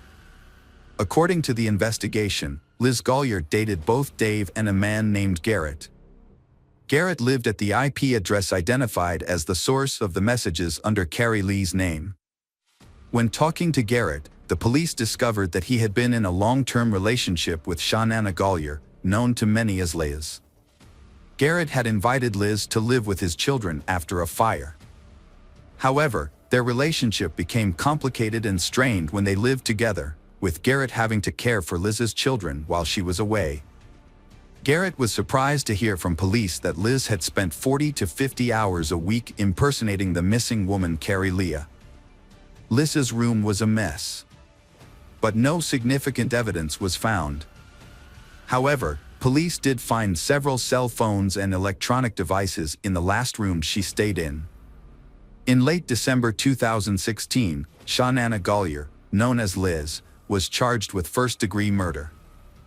Liz's attorney, James Martin Davis, hopes the case will fail because Carrie Lee's body has not been found, the murder weapon has not been found, and Liz has not pleaded guilty. There is no evidence to prove that Carrie Leah is dead. The defense team decides to hold a new trial, with Liz's guilt decided by a judge. Electronic evidence was presented along with physical evidence. The prosecution asserted that the amount of blood found on the passenger seat of Carrie Lee's car was consistent with Liz's confession. Police analyzed the memory card that Liz had been using when Carrie Leah went missing. The memory card was on Dave's tablet. Police recovered deleted images, including a photo of a human foot with a Chinese symbol tattoo. The foot belonged to a man who had died many years earlier. There was also a tattoo that Carrie Lee's mother identified as Carrie Leah. The photo was used to confirm Liz's guilt. The judge found Shana Gollier, also known as Liz, guilty of first-degree murder and sentenced her to life in prison without parole. Additionally, Liz was convicted of arson in August 2013, a fire that not only destroyed her home but also killed her pet. Liz was sentenced to an additional 20 years in prison. She is currently incarcerated at the Nebraska Correctional Center for Women and maintains her innocence. Carrie Lee's son Maxwell has followed in his mother's footsteps by becoming a computer programmer. Maxwell graduated from the University of Iowa with a degree in software engineering and data science and is married. Hi everyone, thanks for returning. Let's unravel another perplexing mystery. The case of Nicole Peets. Nicole Peets was born on February 26, 1973 in King County, Washington. Nicole was the only child in her family and her parents divorced when she was in school. During her high school years, Nicole was an active, sociable, athletic girl who was well-liked by many people. She had many friends and enjoyed field trips to the countryside. After graduating from high school, Nicole studied public relations at Western Washington College. At the same time, Nicole was still actively involved in sports. Nicole took a coaching position at a local sports club. Nicole quickly gained the respect of her colleagues, and Nicole attracted many customers to her classes. After graduating from college, Nicole decided to continue her education to improve her management skills. She found a job at a large mobile communications company. Nicole's personality is friendly, sociable, and willing to help people, but few people know that inside she is suffering from a lot of pain and suffering. Nicole's teenage years were severely affected by alcoholism. The divorce of her parents was a huge shock to her fragile psyche. Her rebellious nature and bad friends influenced her, and she began drinking. All of this led to a serious alcoholism that lasted for many years and completely undermined Nicole's physical and mental health. At that time, Nicole's mother, Gail, worked as a flight attendant and was often away from home because of her busy work. Therefore, Gail did not realize the change in Nicole. Nicole lives with her elderly grandmother, who also did not realize that her granddaughter regularly drank alcohol. When the truth was revealed, alcoholism had caused severe damage to Nicole. To help Nicole, Gail, her mother, accompanied Nicole to support her. Gail accompanied Nicole to therapy and alcoholism meetings, helping Nicole open up and overcome her cravings. At that time, Nicole's mother Gail had remarried, and Gail's new husband, Robert, was supportive of his stepdaughter, loving Nicole like his own daughter and believing that Nicole could overcome her alcoholism. Nicole took treatment very seriously. She did not miss a single meeting and quickly overcame her addiction. However, alcohol caused many health problems for Nicole. She had serious problems with her pancreas that required surgery. In addition, her alcoholism at a young age had seriously affected her fertility, making it impossible for Nicole to have children. In the mid-1990s, when Nicole was recovering from her addiction and living sober again, Nicole met David. At the time, Nicole had just gotten a job at a sports club, and David was a regular at the club. David was a tall, handsome young man. David was immediately attracted to Nicole, an attractive trainer, and David began to show interest in her. David, who was 4 years younger than Nicole, soon developed a relationship that lasted almost 8 years, and it was not until 2002 that the couple decided to marry. David and Nicole had a simple wedding in Hawaii, inviting only their closest friends. After their marriage, the newlyweds bought their own house and began to settle down in the town of Linwood, Washington. Nicole was a friendly and outgoing young woman who quickly made friends and built good relationships with her neighbors. Nicole loved animals and had several dogs. Because she could not have children, Nicole devoted all her love to these pets. David and Nicole were a perfect couple. They often went for walks with their dogs and always had happy smiles on their faces. Nicole loved to cook, and she was a very good cook. Nicole often treated her husband to delicious meals cooked by herself. In 2006, just a few days before her 33rd birthday, Nicole mysteriously disappeared. That day, for the first time, she did not attend an Alcoholics Anonymous meeting, where she was the leader and inspiration for the group. Nicole also did not come to work, making her colleagues even more worried. In the evening, her mother, Gail, felt very worried when she could not contact Nicole all day, which had never happened before. Gail called Nicole's husband, David, to find out what was going on. However, David could not contact Nicole either. David said that David and Nicole had argued a little the day before, so when he tried calling Nicole the next day and got no response, he thought that Nicole was still angry with him. David did not rush to find Nicole right away, but waited until the evening to ask for her forgiveness.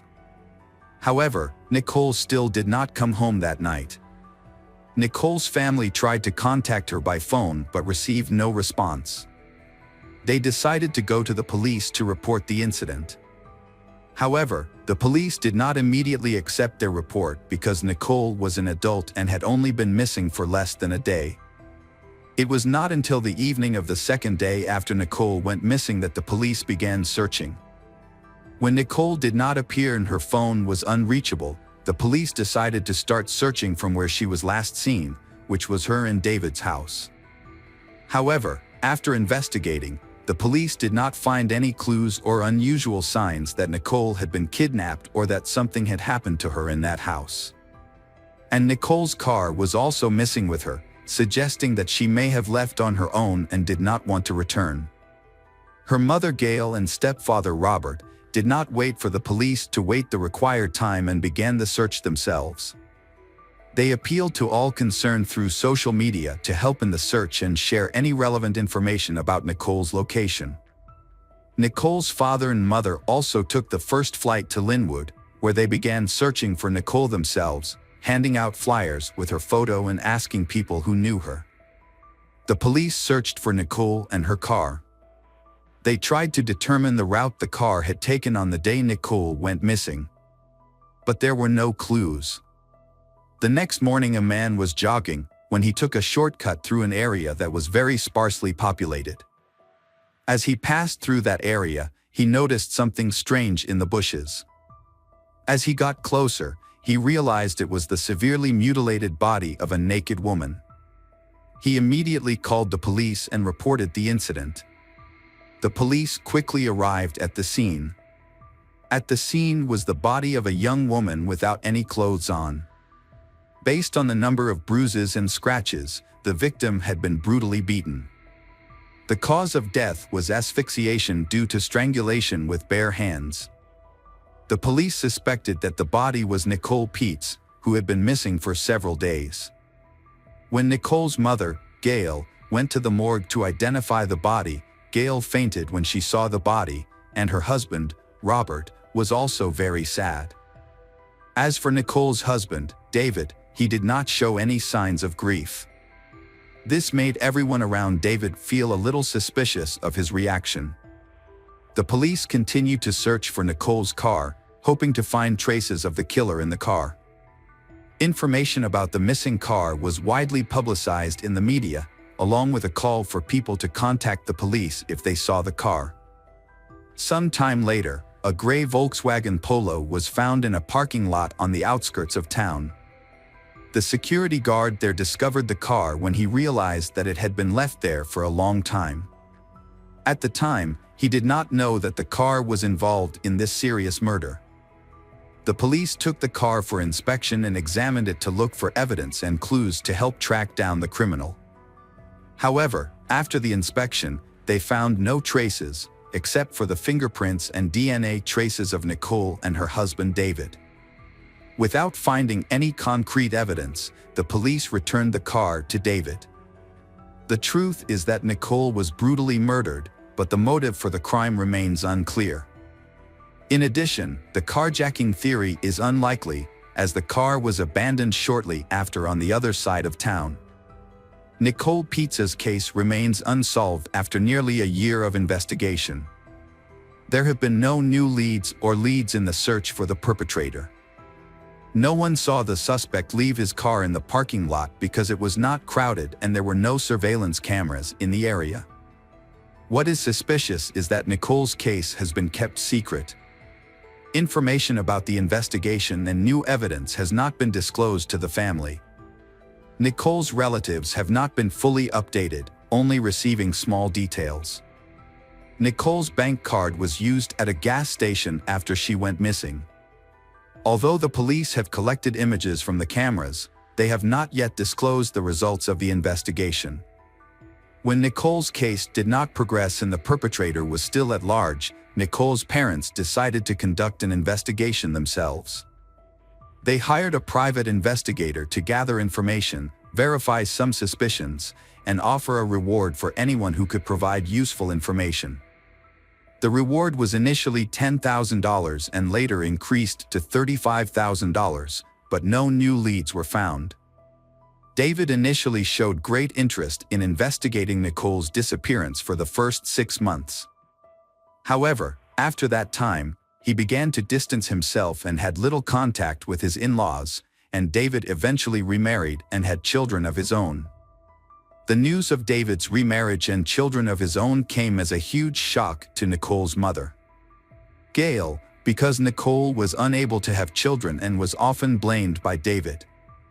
A grief-stricken Gail repeatedly hinted that the culprit might be her son-in-law. 6 years later, Nicole's case took an unexpected turn.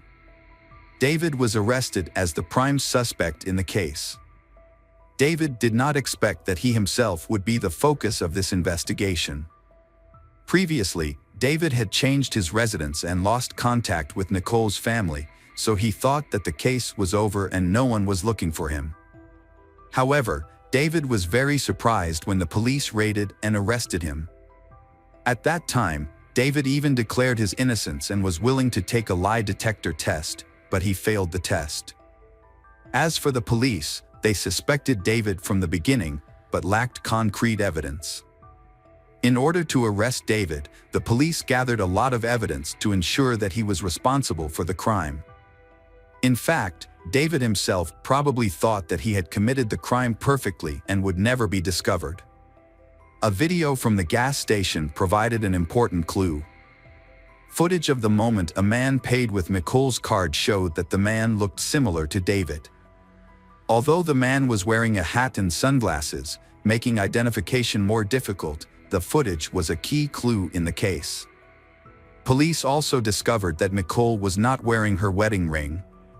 Nicole never left the house without it. Initially, police thought the ring had been stolen with other items, but the box containing the ring was later found on a dressing table in Nicole's home. Police discovered a mouth guard in Nicole's mouth during the autopsy. This was a device Nicole had been prescribed shortly before the tragedy, as she suffered from uncontrollable spasms of her chewing muscles due to anxiety, which led to worn enamel and chipped teeth. The presence of this device suggested that Nicole may have been murdered while she was still asleep in her bed. It is possible that David had forgotten that his wife was using a mouth guard because she had only recently started using it. In addition, the police examined the traces left in Nicole's car. Only David's and Nicole's fingerprints were found in the car. No traces of anyone else were found, suggesting that there was no third person involved in the murder. The investigation also shed light on Nicole and David's family situation at the time.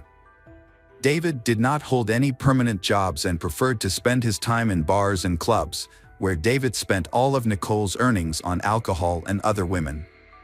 The family was facing serious financial problems, and the situation became worse over time. Nicole tried to convince David to change his lifestyle and attend alcohol rehabilitation meetings to help David get back on track. However, David's response was indifferent and insulting. David had affairs with many women. Nicole's mother Gail knew about the serious problems in Nicole's family and tried to convince Nicole to leave David. However, Nicole did not want to do so because she loved David and hoped he would change. After Nicole's death, her husband David quickly received a large insurance payout and started a new relationship. Before that, David had been having an affair with a girl named Jane for several months. David often spent time with her at bars and clubs when Nicole was busy working or studying. Before Nicole's birthday, David brought his mistress home, where they were caught by Nicole. This incident became the cause of an argument in the family. Nicole told her mother about the incident, and a few days later, she mysteriously disappeared. Because Gail knew everything, she suspected David from the beginning.